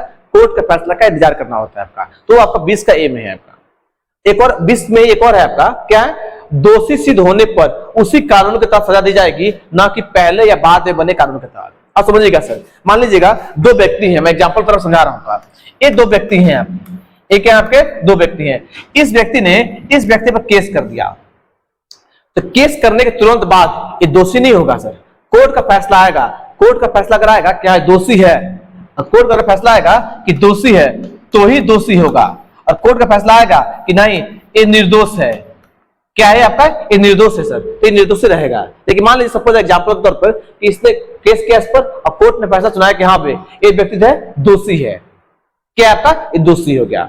और जैसा ही दोषी हो जाएगा तो समझिएगा सर, तो जिस समय इसने केस किया था और जिस समय इसने अपराध किया था, जिस समय इस व्यक्ति ने अपराध किया था उस समय एक नियम कानून था। मान लीजिए जब भी आप अपराध कीजिएगा तो बहुत सारा संविधान में आपका नियम कानून है कि आपको मौत सजा हो जाएगी, 5 साल की सजा होगी, बहुत सारा 10 साल की सजा होगी, जुर्माना भी आपसे लिया जाएगा, तो बहुत सारा कानून है आपका।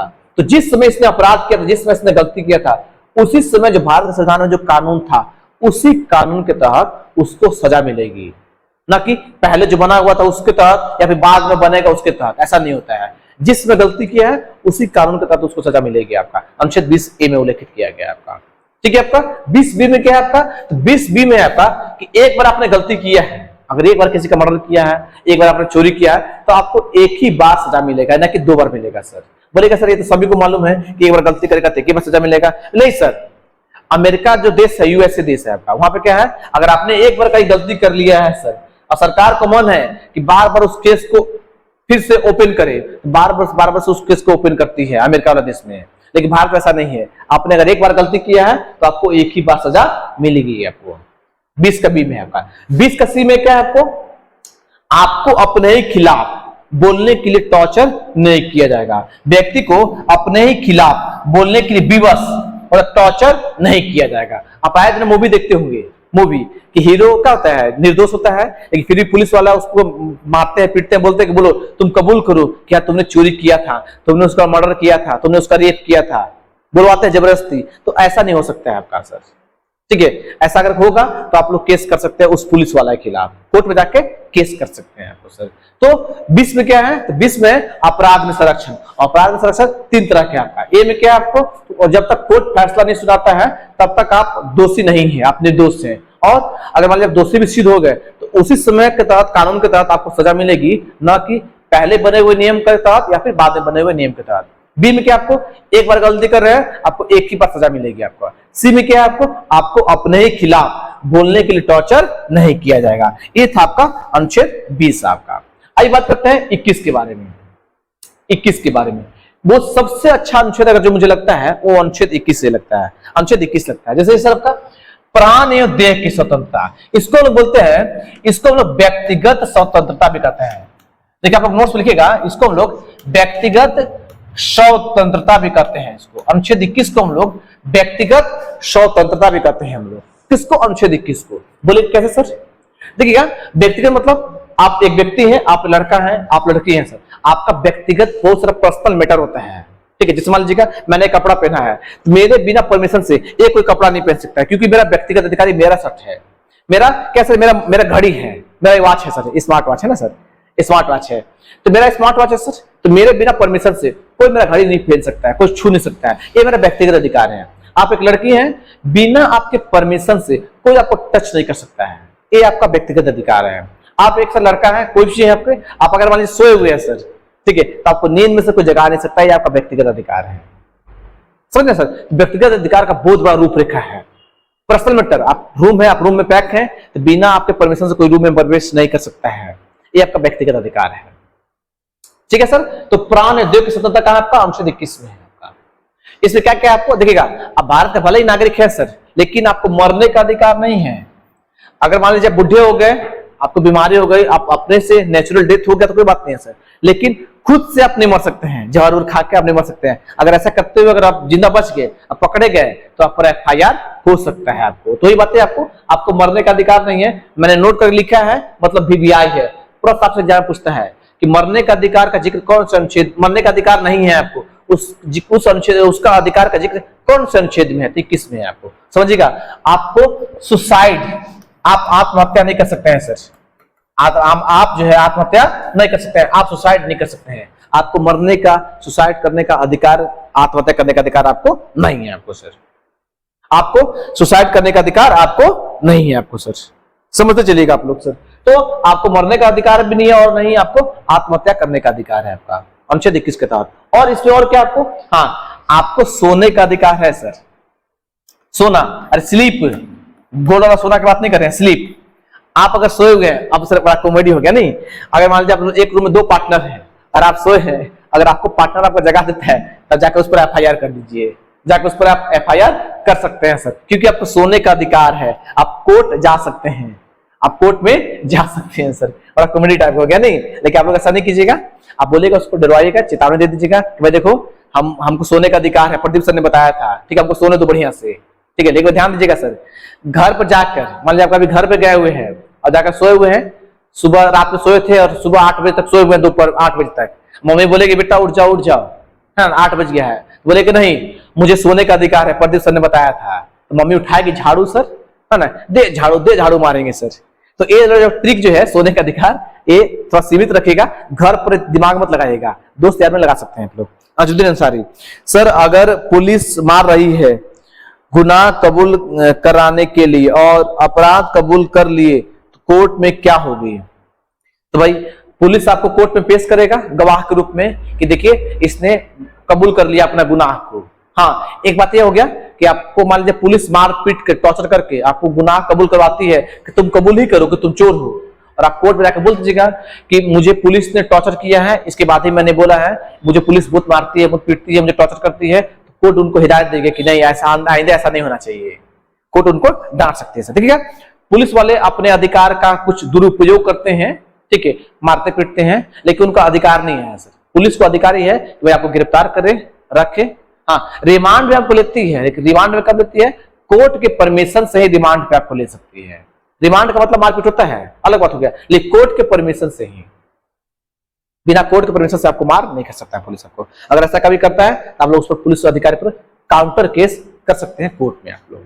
आई बात करते हैं सर आपका, आपको सोने का अधिकार है सर, लेकिन मरने का अधिकार नहीं है, सुसाइड करने का अधिकार नहीं है सर। अब देखिएगा आप लोग, अब एक मैं अनुच्छेद आपको पढ़ाऊंगा, राष्ट्रपति में पढ़ाऊंगा सर, उसमें बातें करूंगा कि भारत के संविधान में 3 तरह के इमरजेंसियां हैं, 3 तरह के आपातकाल है भारत के संविधान में। ये आपको राष्ट्रपति पढ़ाते समय मैं आके बताऊंगा आपको, ठीक है। अनुच्छेद 52, 53, 54 की बातें हैं आपका।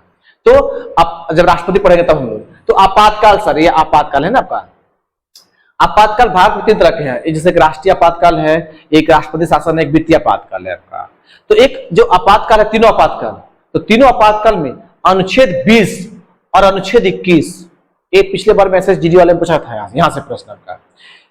अनुच्छेद 20 और अनुच्छेद 21 को आपातकाल के समय भी हटा नहीं सकते हैं। देखिएगा, जैसे ही आपातकाल लगता है सर, आप लोग समझिएगा, जैसे ही आपातकाल लगता है तो भारत के संविधान में जितने भी अनुच्छेद हैं, भारत के संविधान में जितने भी आर्टिकल हैं, सारे आर्टिकल खत्म हो जाते हैं, ऑटोमेटिक सारे आर्टिकल समाप्त हो जाते हैं, आपको कोई अधिकार नहीं रहेगा। लेकिन आपको 2 अनुच्छेद आपके पास रहते हैं, एक अनुच्छेद 20 और एक अनुच्छेद 21, ये 2 आपके अनुच्छेद लागू रहते हैं आपातकाल के समय भी। तो ये प्रश्न बड़ा वीवीआई बनता है, इसको आप याद रखिएगा, वीवीआई के तौर पे आप इसको याद रखिएगा, इसको नोट को, कि अनुच्छेद 20 और अनुच्छेद 21 को आपातकाल के समय भी लागू रहता है, हटा नहीं सकते हैं हम लोग सर। ये बातें हो गई सर। देखिएगा, आपको जो व्यक्तिगत अधिकार है, व्यक्तिगत अधिकार में क्या है आपका? शुद्ध हवा आप लेना आपका व्यक्तिगत अधिकार है आपका, शुद्ध पानी, शुद्ध पर्यावरण, आवास, घर आपका, निजता। ठीक है, निजता मतलब नहीं बोलते हैं, जैसे मान लीजिए आप लोग प्यार मोहब्बत करते हैं सर ना, प्यार मोहब्बत, मुझे कॉमेडी याद आ गया, थोड़ा 1 मिनट रुकिएगा, 1 मिनट थोड़ा रुक जाइएगा हल्का सा सर।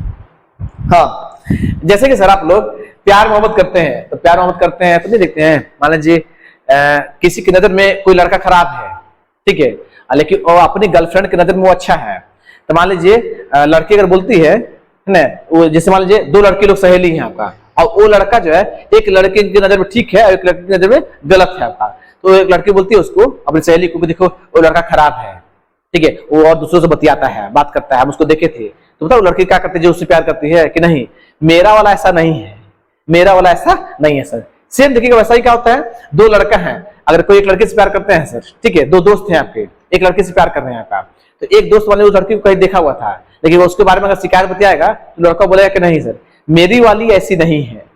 एक भ्रम नहीं होता है हमारा, भ्रम कि मेरी वाली ऐसा नहीं है, मेरा वाला ऐसा नहीं है, वो खराब है, दूसरा कोई खराब है, लेकिन मेरी वाली ऐसी नहीं है, मेरा वाला ऐसा नहीं है सर आपका, ये बड़ा भ्रम रहता है आपका सर। हम यहाँ पे बातें कर रहे हैं आपका, निजता मतलब पर्सनल मैटर है आपका, आप जो प्यार मोहब्बत करते हैं, जो आप शादी ब्याह करते हैं आपका, ये पर्सनल मैटर आता है आपका, ये हो गया आपका पर्सनल लाइफ, ये हो गया आपका पर्सनल लाइफ, पर्सनल मैटर हो गया आपका ये निजता। बताओ, जब मैं एग्जांपल दिया था, मेरा कपड़ा है, कोई टच नहीं कर सकता है, उसको पहन नहीं सकता है, मेरे रूम में कोई आ नहीं सकता है, बिना मेरी मर्जी के कोई बात नहीं कर सकता है, यही आपका निजता में आता है। इत्यादि पाने का अधिकार है आपको अनुच्छेद 21 के तहत। अनुच्छेद 21 के तहत मैं इसमें एक और नोट करके लिख रहा हूं, मेरे पास जगह नहीं है, मैं ऊपर में इसको नोट करके लिख रहा हूं, देखिएगा आपको सर, मैं यहीं पे लिख रहा हूं नोट करके, मेरे पास जगह यहाँ पे, मैं यहीं पे लिख रहा हूं, देखिएगा नोट करके, नोट, ठीक है।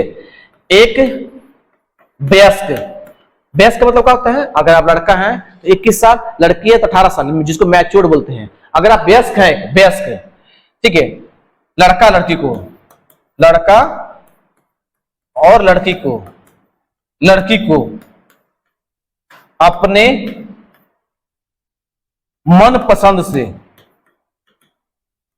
मनपसंद से विवाह का अधिकार है, विवाह का अधिकार है। समझिए आप लोग, अगर आप लड़का है सर, आपका अगर एज 21 साल हो रहा है, अगर आप लड़की है, अगर आपका एज 18 साल हो रहा है, तो आप अपने मन मर्जी से, आपके अगर पापा के खिलाफ है कोई मतलब नहीं है, आपकी मम्मी आपके खिलाफ है, गांव समाज के खिलाफ है, कोई मतलब नहीं है। अगर आपको लड़का पसंद है तब शादी कर सकते हैं, अगर आपको लड़की पसंद है तब शादी कर सकते हैं सर। आपको अनुच्छेद 21 ये आपको व्यक्तिगत अधिकार देता है, आपको यही आपको व्यक्तिगत अधिकार देता है। और ये वाला प्रश्न आपको पूछा गया है, आपका यूपीएससी में ये वाला प्रश्न पूछा गया है, आपका ये वाला प्रश्न आपका। अगर पुलिस कोर्ट में सभी साबित नहीं कर पाए कि ये अपराध है तो अपराध घोषित नहीं होगा, सर ऐसा होता है क्या?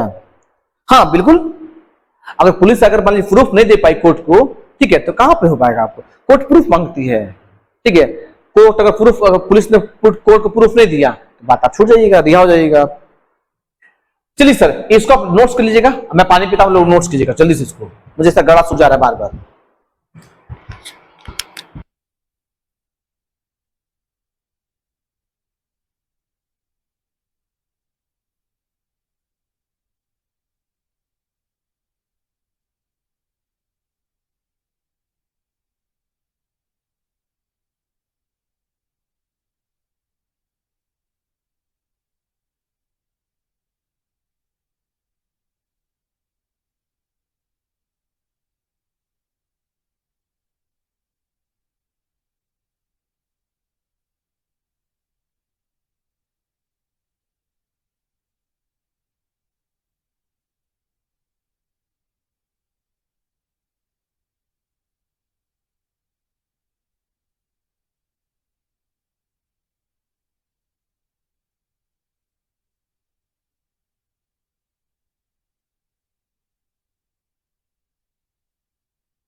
चलिए सर, इसको आप लोगों ने लिख लिया होगा, मैं आगे चलता हूं, ठीक है, इसको आप लोगों ने लिख लिया होगा।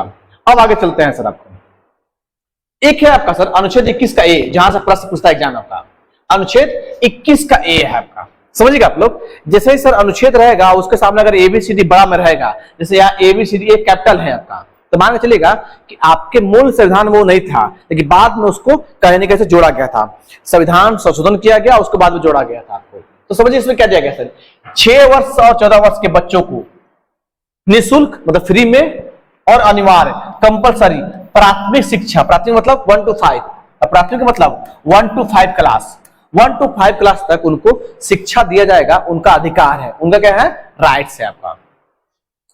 6 वर्ष से लेकर 14 वर्ष के बच्चों को पढ़ने लिखने का फ्री में, सरकार की तरफ से उनको फ्री में सारी चीज प्रोवाइड करवाया जाएगा, ये बच्चों का अधिकार है, राइट्स है आपका। लेकिन क्या था, इस शुरुआत में नहीं था आपको, इसको बाद में जोड़ा गया था। कब जोड़ा गया था समझिएगा, 86वां संविधान संशोधन 2002 में, 86वां संविधान संशोधन 2002 में इसको जोड़ा गया था, मौलिक अधिकार अनुच्छेद 21 का ए को। और ये वाला वीबीआई आपका, इसको भी आप याद कीजिएगा सर, ये भी आपका वीबीआई है। पूछता है कि अनुच्छेद 21 ए में क्या है, तब बोलेगा कि 6 से 14 वर्ष के बच्चों को निःशुल्क एवं अनिवार्य प्राथमिक शिक्षा को पढ़ने का अधिकार है, उसको हम लोग 86वें संविधान संशोधन 2002 में जोड़ा गया था इसको। अच्छा, इसका एम है आपका। आइए बात करते हैं 22 के बारे में। 22 के बारे में, 22 में क्या है, गिरफ्तारी के संदर्भ में संरक्षण। 20 में क्या था, अपराध के संदर्भ में संरक्षण था। 20 में अपराध के बारे में मैं समझाऊंगा, तो कंपेयर कराऊंगा, समझिएगा आप लोग। 22 में क्या है, गिरफ्तारी के संदर्भ में संरक्षण। मैंने 2020-21 में जो जीपीएससी हुआ था, 7वां 8वां 9वां 10वां जीपीएससी, उस समय मैं बैठा था और जीपीएससी में प्रश्न पूछा गया था। जीपीएससी में ये वाला प्रश्न पूछा था, ये वाला प्रश्न का आया था। ऐसे में बहुत सारे एग्जाम में आता है, लेकिन चूंकि मैं उस एग्जाम में बैठा था इसलिए मुझे याद है जीपीएससी में सर आपका कि आपराधिक गिरफ्तारी के संदर्भ में संरक्षण दिया गया कौन से अनुच्छेद में, अनुच्छेद 22 में। 22 का 3 दिया था, 22A, 22B, 22C, और उसको मैच करने के लिए दे दिया था। एक तरफ दे दिया था अनुच्छेद और एक तरफ उसके बारे में जो बातें थी वो बातें दे दिया था। मैच करना था, क्या करना था, मैच करना था सर। यही बात करते हैं आपका। तीन प्रकार के संरक्षण है आपके सर। अपराध वाला में 3 को था, गिरफ्तारी वाला में भी 3 प्रकार के संरक्षण है आपका। ए में क्या पढ़ते हैं में आपका, गिरफ्तारी से पहले व्यक्ति को उसका अपराध बताया जाना अनिवार्य है। मतलब क्या हो गया कि आप मान लीजिए मैं यहाँ पढ़ा रहा हूं, ठीक है, मान लीजिए मुझ पर कोई एफआईआर हुआ, तो सपोज दैट पुलिस मुझे वहां पर गिरफ्तार करने आ रही है, ठीक है, तो गिरफ्तार करने से पहले मैं पुलिस से पूछूंगा कि मेरी गलती क्या है, मैंने कौन सा ऐसा गलती किया है, मुझे किस जुर्म के तहत, मुझे किस अपराध के तहत मुझे गिरफ्तार किया जा रहा है, इतना मेरा राइट्स रहेगा, ये मेरा अधिकार है आपका। किस अधिकार के तहत, अनुच्छेद 22A के तहत। ऐसा नहीं कि पुलिस आगे गिरफ्तार करके ले जाएगा घसीटते हुए, बिल्कुल भी नहीं ऐसा। अगर ऐसा करता है आप पुलिस पर केस कर सकते हैं, कोर्ट में याचिका दायर कर सकते हैं। आपको गिरफ्तारी से पहले कारण जानने का अधिकार है। पुलिस देख के घबराइएगा बिल्कुल भी नहीं, कारण पूछेगा कि भैया मुझे मेरी गलती क्या है, मैंने क्या गलती किया कि मुझे गिरफ्तार किया जा रहा है। उसका जिक्र कहां पे है, 22A में है। 22B में क्या आपको, अगर मान लीजिए आपको गिरफ्तार हो जाते हैं, आपको पुलिस गिरफ्तार कर ली, तो 24 घंटे के अंदर, मतलब 1 दिन के अंदर अंदर में आपको किसी भी कोर्ट में, जो नजदीक में कोर्ट होगा या मजिस्ट्रेट के सामने आपको पेश करना जरूरी होगा। कितना घंटा के पहले, मतलब 24 घंटा के अंदर अंदर में आपको। सी में क्या आपको, सी में आपको मान लीजिए आप गिरफ्तार भी हो लिए, आपने कोर्ट के सामने पेश भी हो गए, कोर्ट ने आपको दोषी घोषित कर दिया कि हाँ भाई आपने गलती किया था, तो आपको अपने मनपसंद का एक वकील रखने का अधिकार है। एक जो है आपको वकील या फिर अधिवक्ता, जिसको हम अंग्रेजी में बोलते हैं एडवोकेट, अंग्रेजी में बोलते हैं हम लोग उसको एडवोकेट। आप अपने मनपसंद का एडवोकेट रख सकते हैं, ये आपको अधिकार है आपका। तो क्या सब अब याद कीजिएगा सर, बोलिएगा सर अनुच्छेद 20 में भी 3 तरह का संरक्षण है, 22 में भी 3 तरह का संरक्षण है। हम कैसे याद करेंगे सर, याद कैसे कीजिएगा, देखिएगा आपका अनुच्छेद 20 और अनुच्छेद 22, इसमें क्या है, 20 में क्या है आपको, तो 20 में आपको अपराध में संरक्षण, 20 में क्या है आपको अपराध में संरक्षण, 22 में क्या है आपका गिरफ्तारी में संरक्षण, 22 में क्या है आपका गिरफ्तारी में संरक्षण। तीनों में, दोनों में कंपेयर कराना याद करने का सर आपका, कि आप पहले याद कैसे करेंगे सर, क्योंकि इसमें भी 3 तरह का संरक्षण है, अब इसमें भी 3 तरह का संरक्षण है। याद ऐसे करना है आपको कि पहले आप गलती कीजिएगा, आप पहले कोई अपराध कीजिएगा, पहले आप अपराध कीजिएगा सर, तो ही ना आपको गिरफ्तारी होगा, समझिएगा। जब तक आप गलती करिएगा ही नहीं तो आप गिरफ्तारी होगी कैसे, तो पहले आपने अपराध किया था, बाद में आपकी गिरफ्तारी हुई थी, तो पहले 20, बाद में 22 आपका, पहले आपने अपराध किया 20, बाद में गिरफ्तारी हुआ 22 आपका, ऐसे याद कीजिएगा। इसमें 3 तरह का संरक्षण हो गया, इसमें 3 तरह का संरक्षण हो गया आपका। तो माय डियर स्टूडेंट, ये था आपका स्वतंत्रता का अधिकार, अनुच्छेद 19 से लेकर 22 तक आपका। अब हम लोग बात कर रहे हैं तीसरा जो मौलिक अधिकार है आपका, उसका नाम है शोषण के विरुद्ध अधिकार, उसका नाम है शोषण के विरुद्ध अधिकार। अनुच्छेद कहां से कहां तक, तो 23 और 24, एक अनुच्छेद 23 है और एक आपका 24 है आपका, ये 2 आपका अनुच्छेद है आपका। 23 में क्या, आइए बात करते हैं सर, मानव तस्करी। तस्करी का मतलब क्या होता है, तो तस्करी का मतलब होता है व्यापार। मैंने यहाँ पे लिखवाया है सर, मैंने आपको आसान करने के लिए मेरे नोट्स में ही खासियत है, जिनके पास भी मेरा नोट्स होगा सर, और जिनके पास मेरा नोट्स अगर नहीं होगा तो मेरा 2 नंबर कॉन्टैक्ट नंबर दिया गया, आप लोग जरूर संपर्क कीजिएगा, व्हाट्सएप मैसेज कीजिएगा, मैं आपको नोट्स दे दूंगा, आपको प्रोवाइड करवा दूंगा। आपको मेरे नोट्स में एक खासियत बात यही है कि मैंने नोट्स अपने से लिखा है, और मैंने सारे जितने डिफिकल्ट वर्ड है, डिफिकल्ट चीजों को मैंने आसान बनाने का प्रयास किया है। अगर आपको जीएस मुझसे का समझ में नहीं आ रहा है तो यकीन मानिए आपको जीएस कहीं भी समझ में नहीं आने वाला है। अगर आप अच्छे से पढ़ रहे हैं, ठीक है, तो आप यकीन मानिए, विश्वास कीजिए, आपको इतना अच्छे ढंग से आपको कहीं नहीं मिलने वाला है, इतना साफ साफ आपको एकदम 0 लेवल से आपका। तो क्या हो गया, मानव तस्करी से, तस्करी का मतलब व्यापार होता है। एवं देखिए, ये बाल श्रम नहीं होगा, यहाँ पे गलती हुआ है सर, यहाँ पे बलात् श्रम है, ये टाइपिंग मिस्टेक है, आप लोग नोट्स में सुधारिएगा। ये बलात् श्रम है, ये आपका बलात् श्रम। बलात् श्रम मतलब हो गया किसी से जबरदस्ती काम करवाना, किसी से जबरदस्ती काम करवाना, उसी को बोलते हैं बलात् श्रम। तो 23 में क्या आपका मानव तस्करी मतलब व्यापार एवं बलात् श्रम पर प्रतिबंध किया गया आपका। जिक्र कहां पे आपका, अनुच्छेद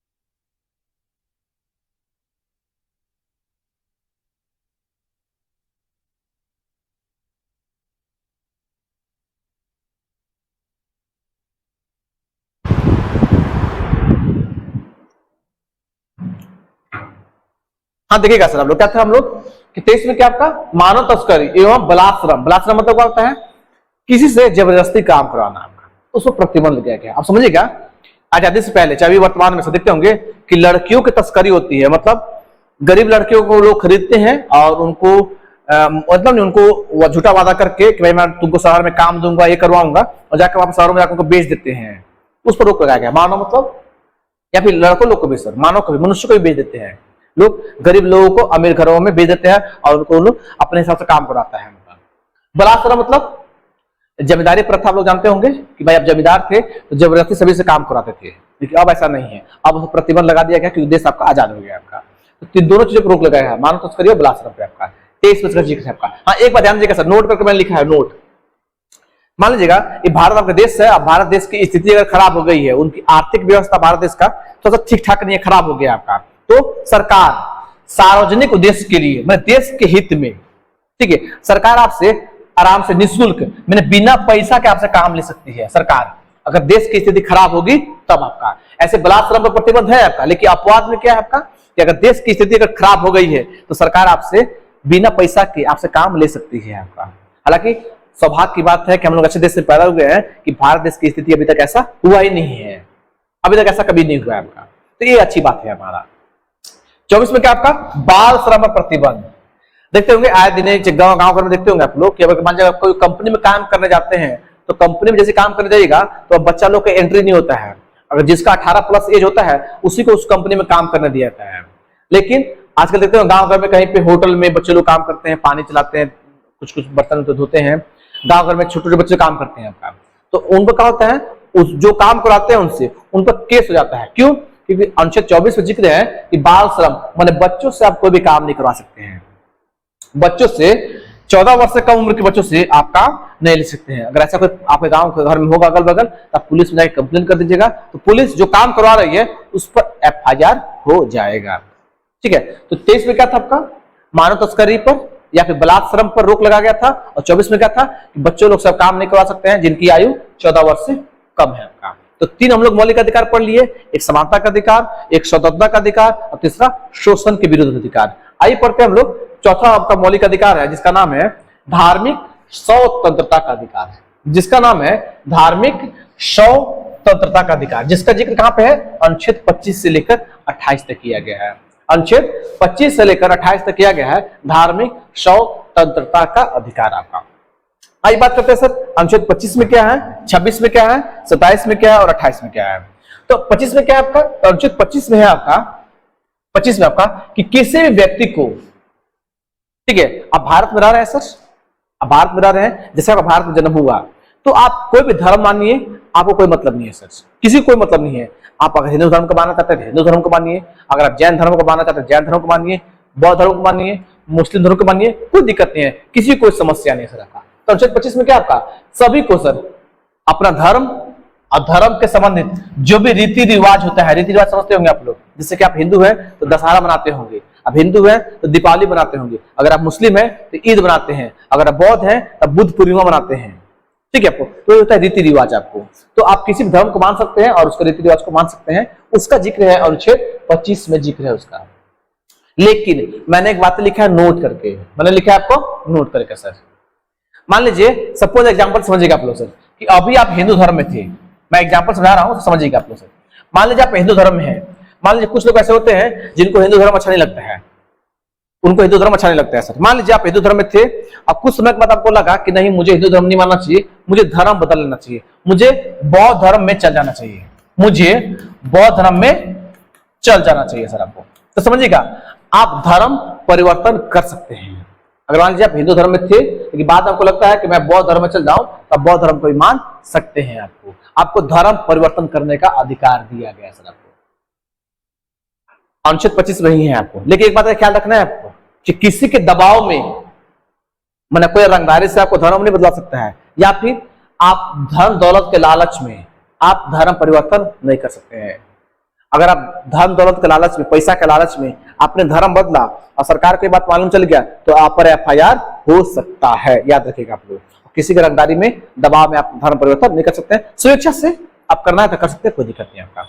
लेकिन ध्यान देगा सर एक और चीज मैंने लिखा है यहाँ पे, जैसे मैंने बात किया आपको कि आप धर्म को मानिए, उसका रीति रिवाज को मानिए, कोई दिक्कत नहीं है। रीति रिवाज मतलब आप लोग जुलूस निकालते हैं, जैसे अभी रामनवमी हुआ, माफ कीजिएगा, दशहरा हुआ, दशहरा में आप लोग मूर्ति विसर्जन करते हैं, जिसमें आप लोग जुलूस निकालते हैं, तो नाचते गाचते बजाते हैं सर, जो भी करते हैं आप लोग, ठीक है, तो आप लोग कर सकते हैं, लेकिन उस पर भी रोक है सर। कब है देखिएगा, पब्लिक ऑर्डर, मान लीजिए आपके क्षेत्र में शांति है तो ठीक है, अगर आप शांति है, मारपीट आप लोग कर दिए हैं तो रोक लगा जाएगा, तुरंत रोक लग जाएगा आपका। सब शांत है तो कोई दिक्कत नहीं है। अगर मारपीट हो रहा है या फिर उस क्षेत्र में ठीक ठाक नहीं है माहौल, सभी लोग आपस में लड़ रहे हैं, सभी धर्मों के लोग, तो रोक लगा सकते हैं, पब्लिक ऑर्डर के हिसाब से रोक लगा सकते हैं।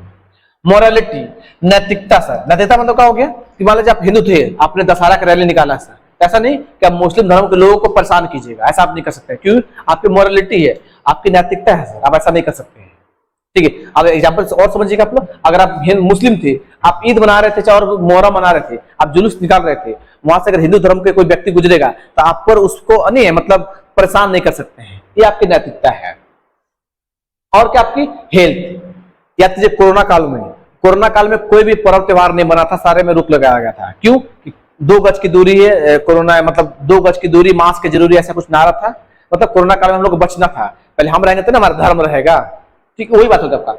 स्वास्थ्य के आधार पर रोक लगाई जा सकती है, रोक लगाई जा सकती है सर, पब्लिक ऑर्डर, मोरालिटी या फिर हेल्थ के आधार पर रोक लगा सकते हैं हम लोग कोई भी पर्व त्योहार को बनाने के लिए, ठीक है सर। आपका ये था 25 में। आपका आई बात करते हैं 26 में सर, देखिए एक कुछ देखिए, हाँ 25 में सर कुछ अपवाद है, जैसे मैं 25 में बात की आपको कि एक याद कीजिएगा सर, अनुच्छेद 21 में 21 मैंने बात किया था आपको कि आपको मरने का अधिकार नहीं है सर, आपको मरने का अधिकार नहीं है, मैंने अनुच्छेद 21 से बात किया था आपको।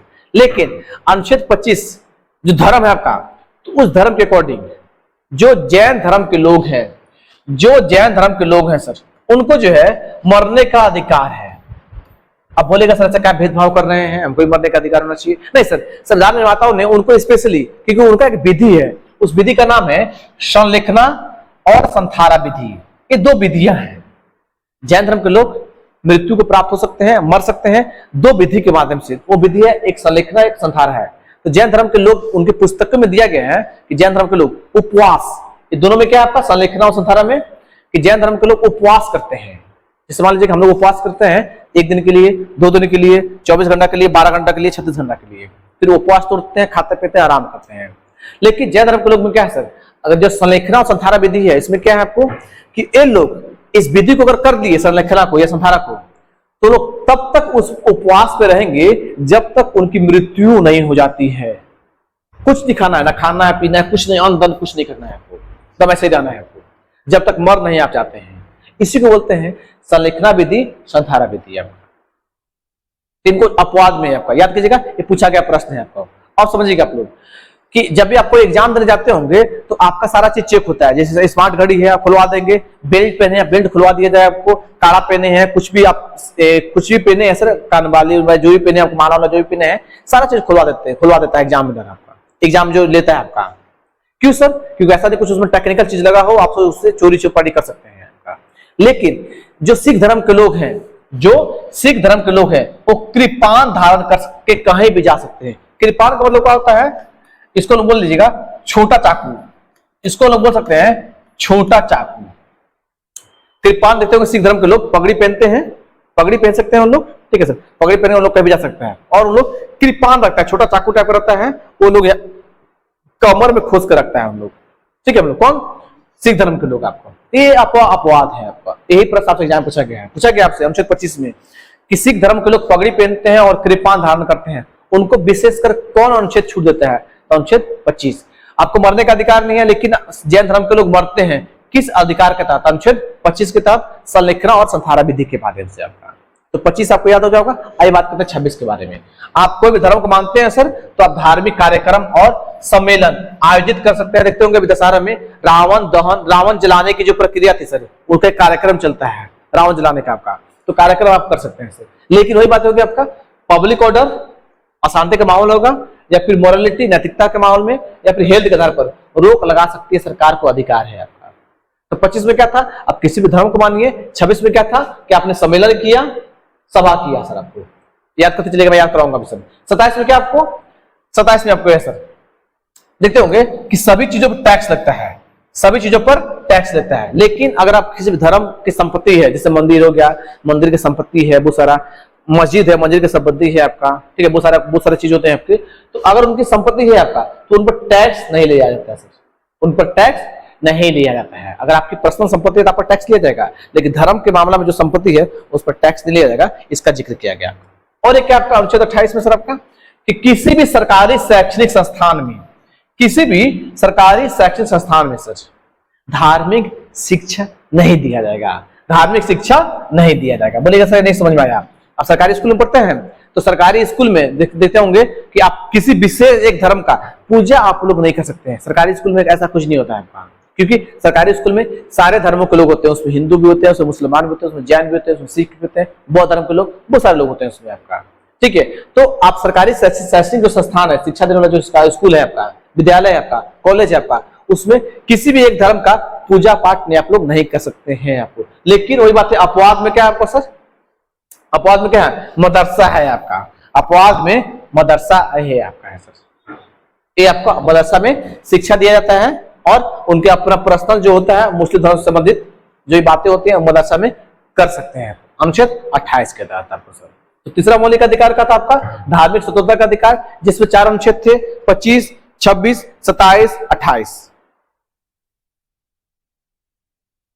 रवि रंजन सर सिख लोग कृपान धारण क्यों करते हैं? देखिए रवि रंजन, सिख धर्म में 5 चीज आता है उनका, ठीक है, केस, कंघा, कृपान, कच्छा और एक और होता है क से केस, ठीक है, 5 चीज आता है आपका सर उनका।